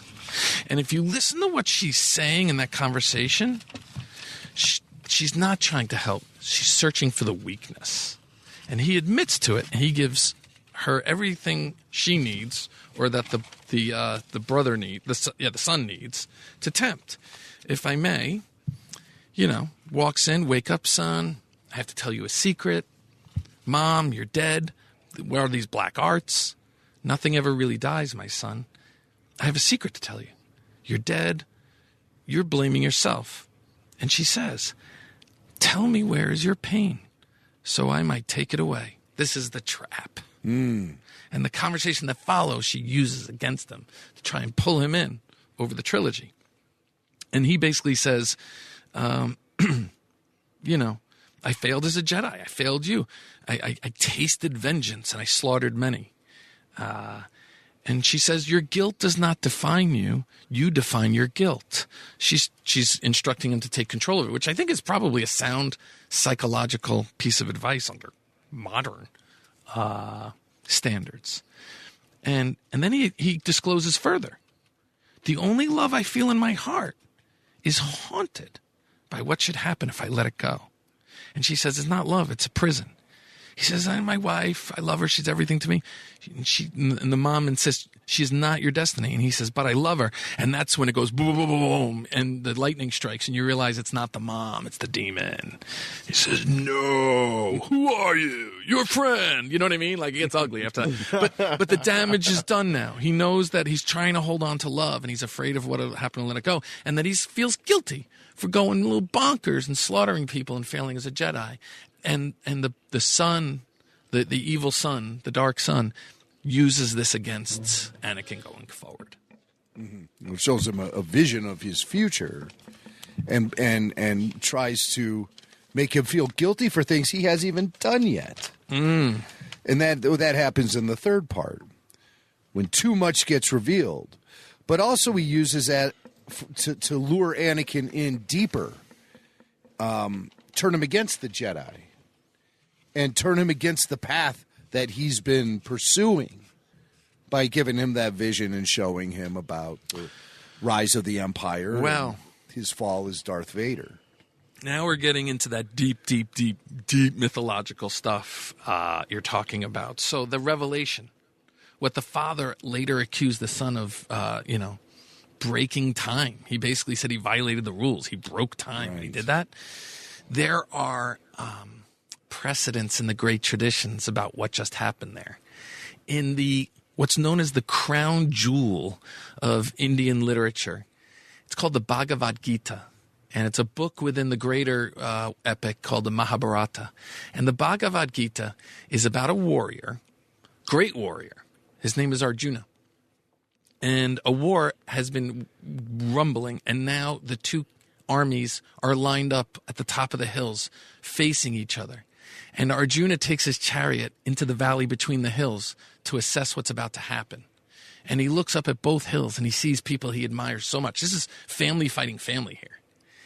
And his palms get sweaty, his knees tremble, he drops his bow, and he tells his charioteer, I cannot do this. I just can't go forward. And the charioteer turns to him and talks to him and said, what the hell are you doing? And over some time instructs Arjuna on what is to happen here. And it turns out he's just not some guy driving a chariot. It's Lord Krishna himself. It's the great one. It's like Zeus. It's the big guy. And as he reveals the great truth, he's telling him, you have to do your duty. That's what life is, doing your duty without fear or desire for the fruits of your action. So you don't be afraid you're going to lose. You don't desire to win to get the gold. You're a warrior. You fight. That's what you do. Go do it.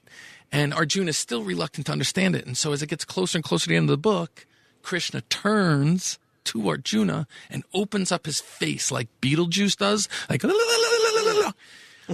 and he shows him the entire universe, all past, all present.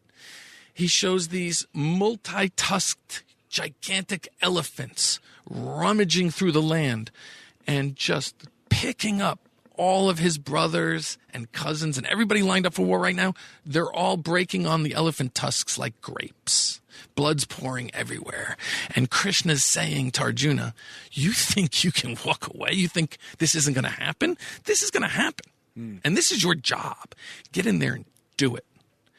When the brother in Mortis shows this same future, this terrifying future, it's crippling to see these kind of things. Just like Krishna did for Arjuna, the father comes along and wipes the brain clear, wipes the memory of even seeing it. You can't function. You can't move on in life once you really know the ineffable truth. You become in a vegetative state, basically. And this is a deep tradition. And you're talking about the deepest truths of Eastern tradition here, this showing of the future, convincing somebody of how to act, and then wiping the brain clear.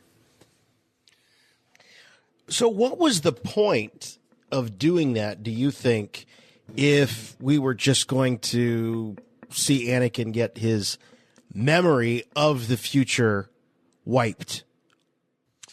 I'm not sure I understand the question. Like, from a storytelling standpoint, what's the point of even providing Anakin with this glimpse into his future if you're just going to take that knowledge away from the character? Well, it doesn't provide any sense of character growth. It doesn't, you know what I'm saying? If you're tracking the moves of the dark side brother, the son of the patriarch, the way he's finding his way into Anakin's weaknesses, playing the others off, and diving in, it plays out like a series of temptations, just like Jesus in the desert, just like Buddha before his enlightenment point. And Anakin and his mates are tested, and this is just the most. This is like A-game. This is like Michael Jordan driving the lane. Right. Dark side guy is bringing everything he's got. He's got no more moves left. What do I do? Let me show this guy the entire universe and the past and future and everything else in one shot. He like his dad said, he breaks the rules. He's like kicking somebody when the ref's not looking. He pulls the dirtiest, biggest trick he can, doing anything he can to get Anakin over to his side. And it works.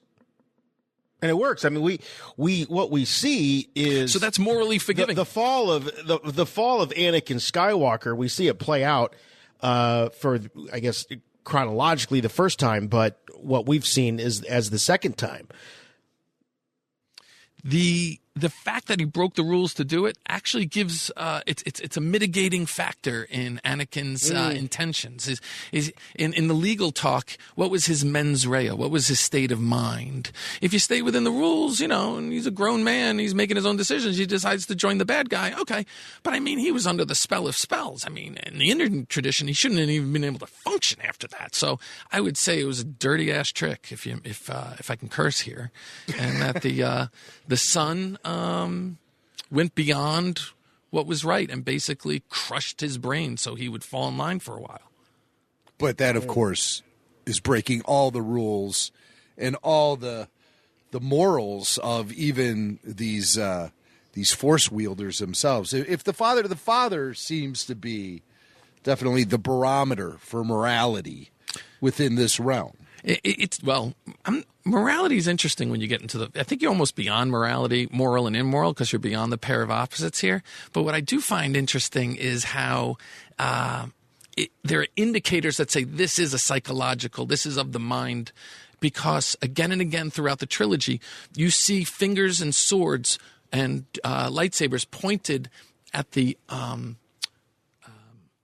bridge of the nose between the eyes, and that is known as the third eye. That's the Buddha spot. That's where you go when you're on your launching pad to enlightenment.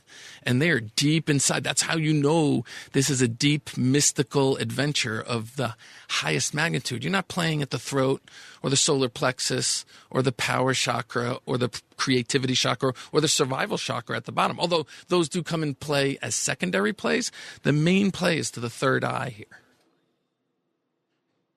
Interesting. So, okay. Anakin points his lightsaber at the patriarch. That's how they meet. Or no, after he wakes up from that gnarly dream and he's like, what's going on here? And then when they go to cure Anakin, he points his fingers right at that spot and clears his brain and washes out those memories. Yeah, and also the son taps Ahsoka in that spot to kill her after she delivers the sword to him. Right. Let's talk a little bit about the sword for a second and discuss its impact on the story, both in terms of the history of our mythology, our history of mythology, and compare it then to what's going on here in the realm of Mortis. I mean, what is the purpose when you have beings that seem as if they're actual physical extensions of the Force? What's the purpose of having a weapon that could annihilate them? I mean, how does that even come into existence? And what real purpose should it serve? Every hero, every superhero, and every anti-hero has both a superpower and an Achilles heel. The kryptonite. You have to have a kryptonite. Yeah. Peter Parker has, what's his kryptonite? Peter Parker. I don't know. There's slippery walls. Yeah, there's different Achilles heels. Mary Jane. Yeah, Peter obviously has the typical pitfalls of humanity to deal with as a teenager on a daily basis. So, I mean, he's far from being somebody who is impervious to damage, But a Superman obviously is, and that's why they had to create Kryptonite, to provide some sort of challenge for a being that is all powerful. Right. The Green Lantern, it's yellow, right? Is the color yellow? Yeah. Is his? So yeah, they all have it. Batman, it's clearly the guilt that he feels for the loss of his parents and humanity, and all of that. So the question is, who made the sword? Mm-hmm. Did the father? Well, I think, yeah, right. Is that like a destruct button? If they're coming inside, it's the cyanide pill. Insurance policy. It's the cyanide insurance policy. Yeah, in case of emergency break glass. Can I tell you that this sword played a role in the one moment that made me most giddy watching the Mortis Trilogy? Because when I saw what it was mythologically, my whole body moved. It was like hearing a good song in the car and checking out the seat cushions.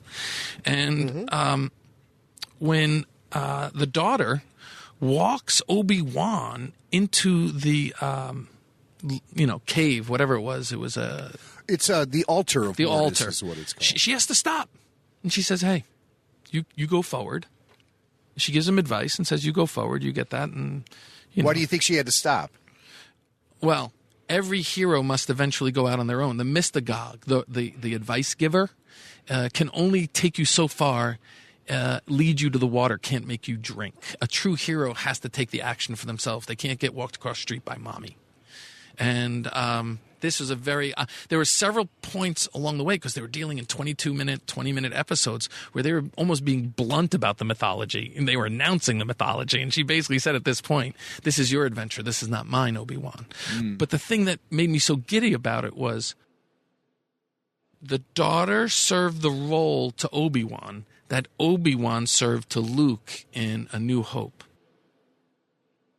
Just in terms of being served as the mystagogue. She both gave advice about what to do and then gave him something to do it with. In A New Hope, it was the lightsaber, and he taught him about the Force. Here, she's teaching him about the brother and saying, "Here, go get that sword. You can do it." So in this sense, Obi-Wan got Obi-Wan. I think the daughter couldn't proceed closer to the altar because, like you said, it sure seems like it would be the father who would be the one responsible for placing that sword there on the altar. And I think the daughter represents the light side of the Force, the son represents the dark side of the Force, and the father represents the balance of the two. And by having that sword there in the altar, the father that's his insurance policy for the balance. Should something go astray and the scales tip one side or another, he can incorporate the threat of that sword to help maintain the balance and put everything back to where it's supposed to be. The daughter couldn't approach that because of what it represents. It represents death. It represents destruction, and she represents the light side of the Force. So she couldn't put herself near that sword to extract it and use it. On the other side of the coin, the son also couldn't go and get that because, yes, while it does represent death and destruction, it also represents a tool to promote balance of the Force. And the son doesn't want that. He wants to tip the scales of the Force toward the dark side. And that's what I think this whole story represents, especially with its placement in the Star Wars chronology. It happens during the Clone Wars. The Clone Wars is when the Sith Lords established rule of darkness over the galaxy, and it became something that was so overwhelming, even it hurts Jedi like Mace Windu and Obi-Wan and Yoda's ability to tap into the Force. It made everything cloudy. And I think with the death of the father, that solidified the unbalance of the Force in the galaxy. And that's why Yoda responds the way he does. That's why Mace Windu responds the way he does. And that's why Anakin responds the way he does. Is because the scale, the balance has been tipped toward the dark side. And this story is representative of that actually happening. So for the first time ever, with this story, we're actually seeing the Force become unbalanced. That's what I think. It's all, like I said, it's all being told via metaphor. Well, I think I'm with you partially. My take on it is that when all three of them are dead, there is no imbalance. They're all gone. So I don't think that that's when necessarily the Force becomes unbalanced. What I think at the end of the day that adventure was to do was to, Jim, you mentioned, create a metaphor for what is happening to the galaxy at large with the dark side on the rise, imbalance, and the need for the chosen one. What it does do, by the time this thing wraps, is it establishes that as far as these characters in this trilogy are concerned, Anakin is the chosen one, and true balance of the Force is not the elimination of the good or the light. It is something in between. And those are two areas that still, to this day, are debated by fans. And, John, I don't think we've ever had a chance to talk to you specifically about the balance of the Force. And maybe it is a surprise to you to know that fans continue to debate it, because there are some that believe that balance was achieved once Vader turned to the light and destroyed evil in the form of the Emperor, leaving only the light. But I'm not quite sure that that's true, and I don't think George Lucas would say that that's true, that there's a third way. I don't know. And I think he would, because I think balance of the Force is a Jedi approach. I think it's strictly a Jedi way of evaluating their connection to the Force. And when they feel that they can't make that connection anymore, then the Force becomes unbalanced. It's purely from a Jedi perspective. And to the Jedi, the Dark Force, or any usage of it, is an unnatural use of the Force. So that's why it becomes unbalanced. To say that equal amounts of light side, equal amounts of dark side create a balance, well, that may be true, but it certainly wouldn't be that way in the eyes of a Jedi. But that assumes that the Jedi are the peak of Force knowledge, and I would suggest that what Filoni and Lucas have done over the last 10 years is show us that there are other Force users. There are others that might even have, you look at Bendu from Rebels, that might even have a more advanced view of the Force. And that was a message in The Last Jedi, too, that Luke Skywalker himself was saying, that the Jedi don't own the Force. Right, they don't own the Force. So, John, help us out with this idea of balance. Is the balance out there? Is the balance within? Well, I think Darth Vader, because of his unparalleled energy, this whole Mortis trilogy testifies and shows, Jesus, there's nobody like this guy. I think he's an unparalleled aggregator of dark side energy. And so he was able to pull together the Death Stars and the Imperial Force and be a huge player. And once he popped his helmet off and said, I'm done with this, his aggregating powers were for naught. And the dark side was dispersed, but it wasn't eliminated. It just wasn't pulling its game together and unionizing against the light side so effectively anymore.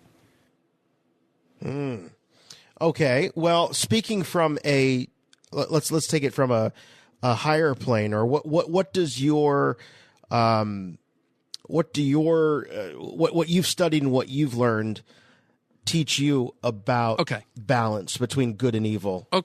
Or in this case, light and dark. What I know is the world always has been wicked, always will be wicked. So there's always good and bad that's going to play out. It's just a constant, like the tides, like the moon going around the earth, like the sands in the hourglass. Yes. These are the days of our lives. The way we pump blood. I mean, all of us have experienced a benevolent thought and an evil thought, probably sometimes within the same breath. Sometimes thinking about somebody or something. So that's not going away.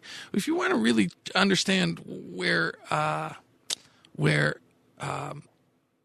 Anakin plays on this swarming tidal.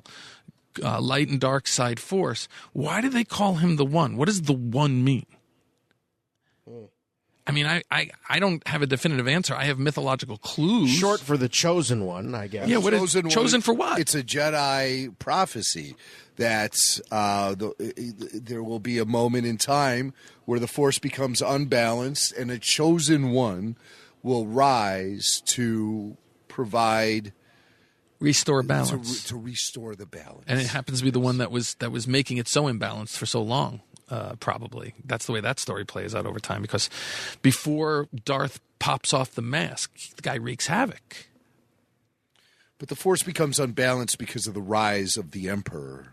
And that's before Anakin falls to the dark side. Anakin's still a Jedi when the rest of the council start to believe that they were losing their connection to the Force, or things were being clouded.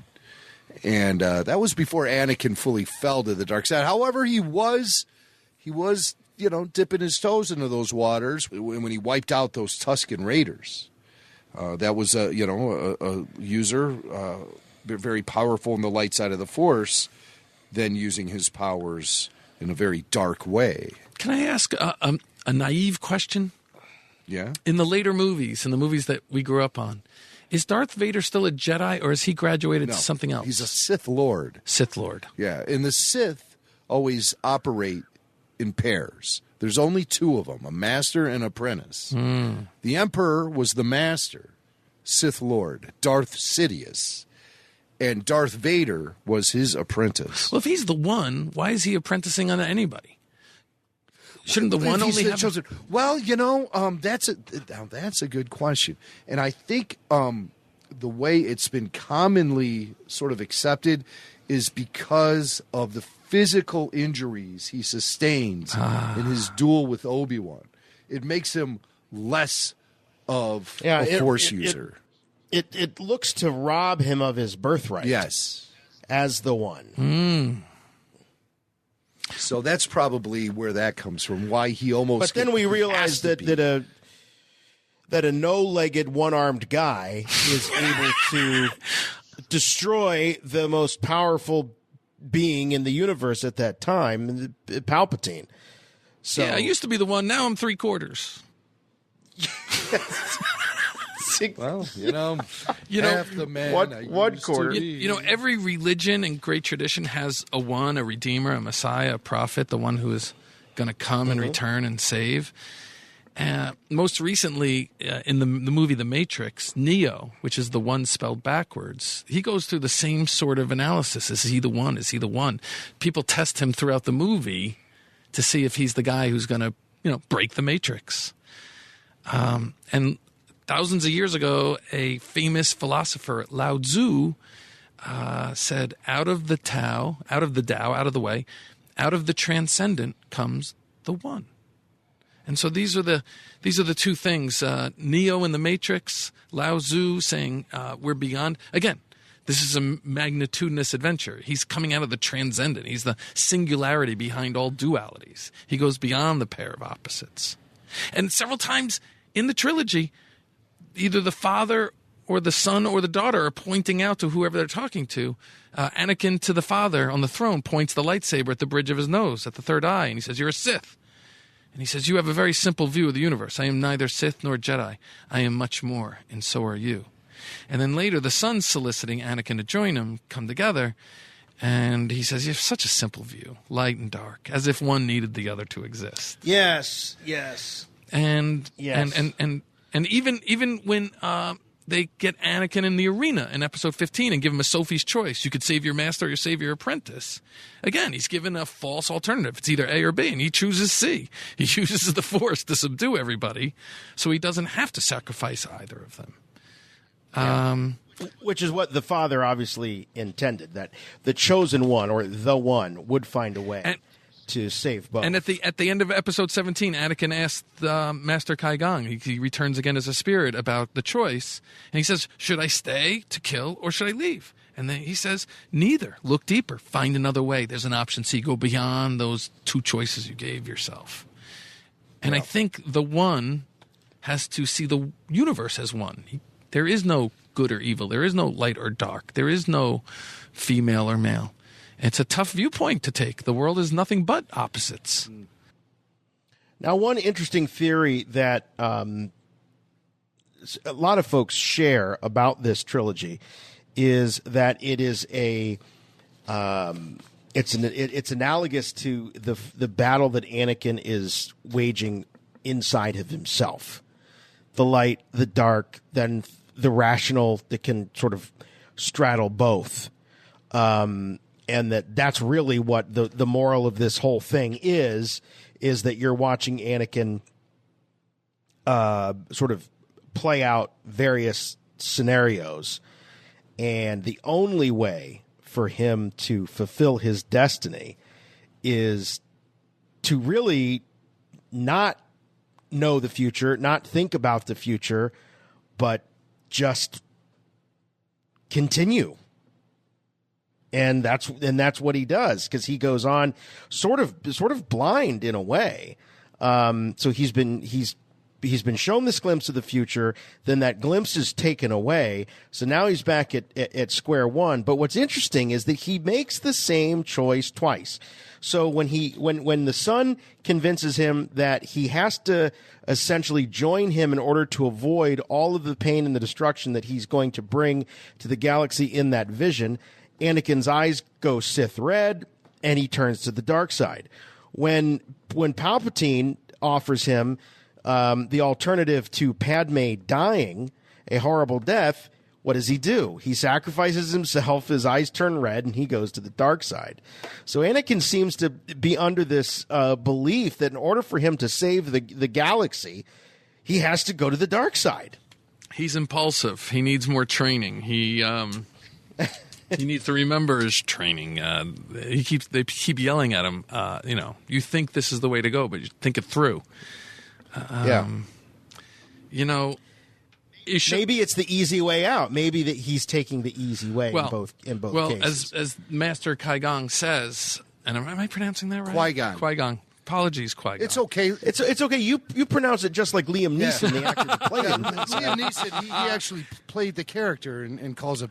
Oh, right. Oh, yeah, sure. I played Qui-Gon. Qui-Gon. Qui-Gon. He does. What does he say? Well, he says, this place, when he's describing how intense this place is, like if he is the one, this is the place he's going to find out, but it's dangerous. Like if there's any weakness in Anakin's character or way, it will be exposed on this adventure. That's the bigger the adventure, the more magnitudinous the mythological adventure, the greater the peril. And this is a big one. First of all, show me a hero with an external adventure, and I'll show you their internal adventure. So anytime you're talking about anybody having internal, yes, of course, the hero will get exactly the adventure for which he or she is ready. So if you're a 3-year-old and you watch the other kids and you climbed up the ladder and you get to the top of the slide, you sit at the slide, you look down the slide, you and me and Jimmy Mack, we look at the slide like, what's the big deal? But you're 3 years old. This is your first time sitting on top of the slide. And if you go down it, you got the adventure you deserve, 3-year-old. Well, then, and we all have adventures every day. Some people don't, which is terrible. But Anakin's adventure, what is the one he's ready for? This is a huge magnitudinous adventure. It's directly proportional, and it's not just the distance traveled through space, but the distance traveled from one's known world. You're going outside your normal sense of comfort and knowledge. And these guys are way out there here. And this goes back to the line at the beginning about shamans. When they go out into the deep wilderness and you're given like a cup of water and a bag of rice and say, go live in this igloo that's about exactly the size of your body for 30 days. And they just hallucinate. And they have overwhelming psychological experiences. And without them, you can't transform your powers. Like, you don't go from Gandalf Grey to Gandalf White just by going to your local library and asking for the card. You got to go through something, man. True. And the agony of breaking through the psychological, personal, spiritual limitations is the agony of the real growth that matters. The physical part is just an analog to that. So, John, in the overall mythology of Star Wars, can we say these events actually happen to these characters, or is it something that happened as a vision to all three of them that they may share? Where do you think that this happened in the realms of reality? I think all of us should take a moment and go beyond the pairs of opposites ourselves. Is it a dream or is it real? Both? Neither? I'm not sure it matters. And I'll tell you why. The better question is, when they wake up in the ship again, as though only a second had passed, at the very end, the last moment of the last of the trilogy. No time has passed. Or you don't think time has passed. Does Anakin believe it happened? Has Anakin's powers internally been enlarged by going through this and finding what he's capable of? And even if it were just a dream, is Anakin more powerful when they roll credits on episode 17? Is Anakin more powerful? How much of the experience did the father strip from his mind? I think my sense was he stripped the vision. awful vision. Not that he forgot everything but his name and his number. I'll bring up another point while we're talking about that for just a second. Not only is he going through this dream reality, I don't know, the audience is dragged through it also. There's a technique used by falconers from the Mongolian steppes. And when a newborn bird shows the right appearances in the first day or so, they're put in a cage on the ledge. A hood is draped over it where the bird can't tell if it's day or night. And for several days, the new owner gently nudges the cage and it rocks back and forth, and the bird is constantly trying to keep its balance, getting its legs wobble. But the new owner speaks in gentle whispers and says how good a bird it's going to be and how well they're going to get along, and can't you hear my voice? Keeping it off balance, pushing it around, talk to me, talk to me, talk to me. And then for the rest of the life, the bird comes as soon as the guy sticks his arm out with the glove. And there's something about the way this trilogy was shot and presented where they're keeping the audience off balance throughout. We didn't know if it was a dream or reality ourselves, let alone did the characters know it was dream or reality. And it's kind of a shell game of consciousness, like you keep watching the shell going, where's the orange ball? I know it's underneath one of these, but I can't follow it. It keeps us off balance. It keeps us believing or arguing or having spirited debates about, is this a dream or is it real?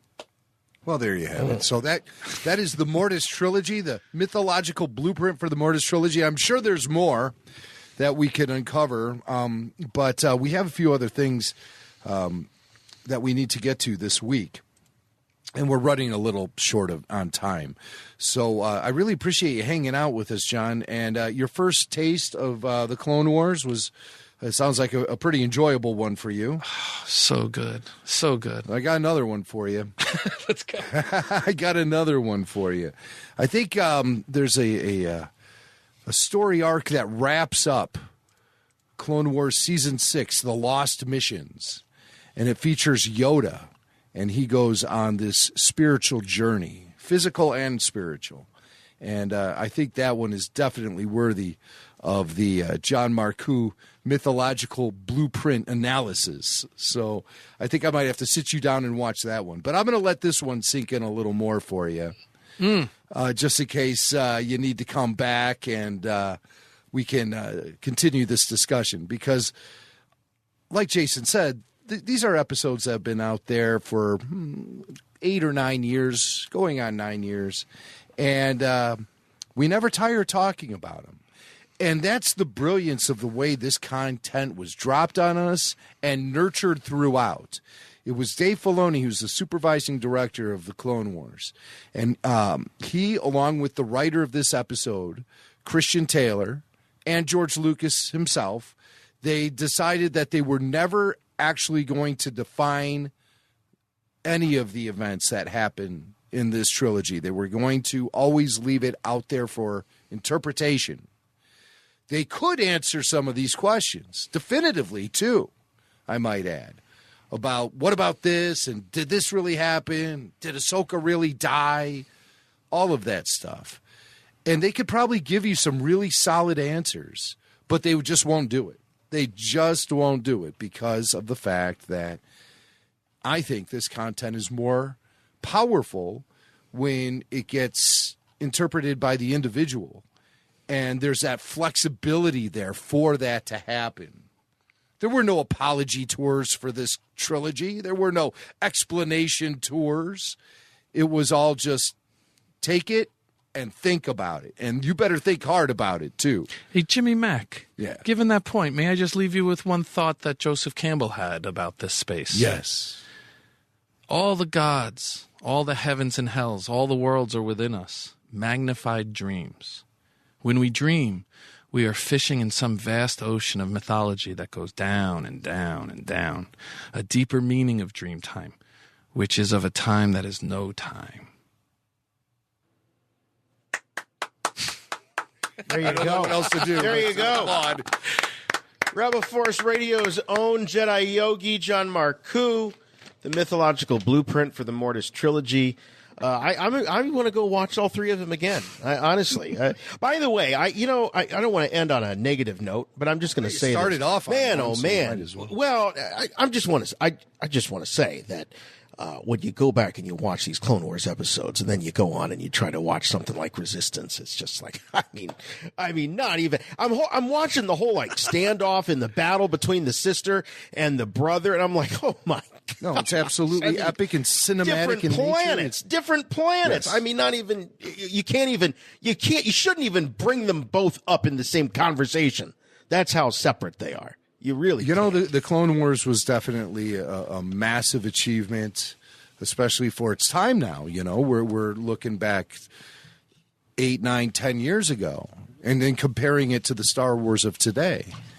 And, it's almost like when you take a vintage guitar like a Les Paul from the 50s and 60s and compare it to one that came off the assembly belt today, while it's still a good product and still has a lot of durability and quality to the production of it, it still isn't as good as what came before it. There's just something about the general nature of the creation that no longer seems to permeate current things anymore, and that can change, and I think that will change. Yeah, but I mean, really, just again, all hats off to the incredible creative team behind this series, starting at the very top with George Lucas himself and Dave Filoni. I don't know that we'll ever quite see the likes of a series like this again. At least, probably not in the realm of Star Wars. So thank you again, John. Is there anything you want to plug before we put you in the escape pod and launch you out into wild space? I just love Rebel Force Radio. That's all I'm plugging today. There you go. And Rebel Force Radio loves John Marcoux. Absolutely, I'll tell you that. Absolutely. And so hopefully we'll be seeing you at RFR Live in Chicago next month. I know there's some questions about your schedule, but that's going to be happening April 11th. And I hope you'll be able to stop by Reggie's on South State Street. Sweet. Yes. One of my favorite venues in all of the city. Well, it's a good one. It's a good one. I'm very honored and proud to be able to say we're going to be doing a show from there. So, and it's going to happen at a great time because there's going to be about 50,000 Star Wars fans in downtown Chicago that week. So, always nice when you have an audience you can rely on. So thank you, gentlemen. Thank you so My joy. much, John. My joy. Thank you. This is Matt Lanter, voice of Anakin Skywalker on Star Wars The Clone Wars. You're listening to Rebel Force Radio, your source for the Force. Well, you know, I love driving the Disney executives crazy because what are they going to do? Fire me? It's possible.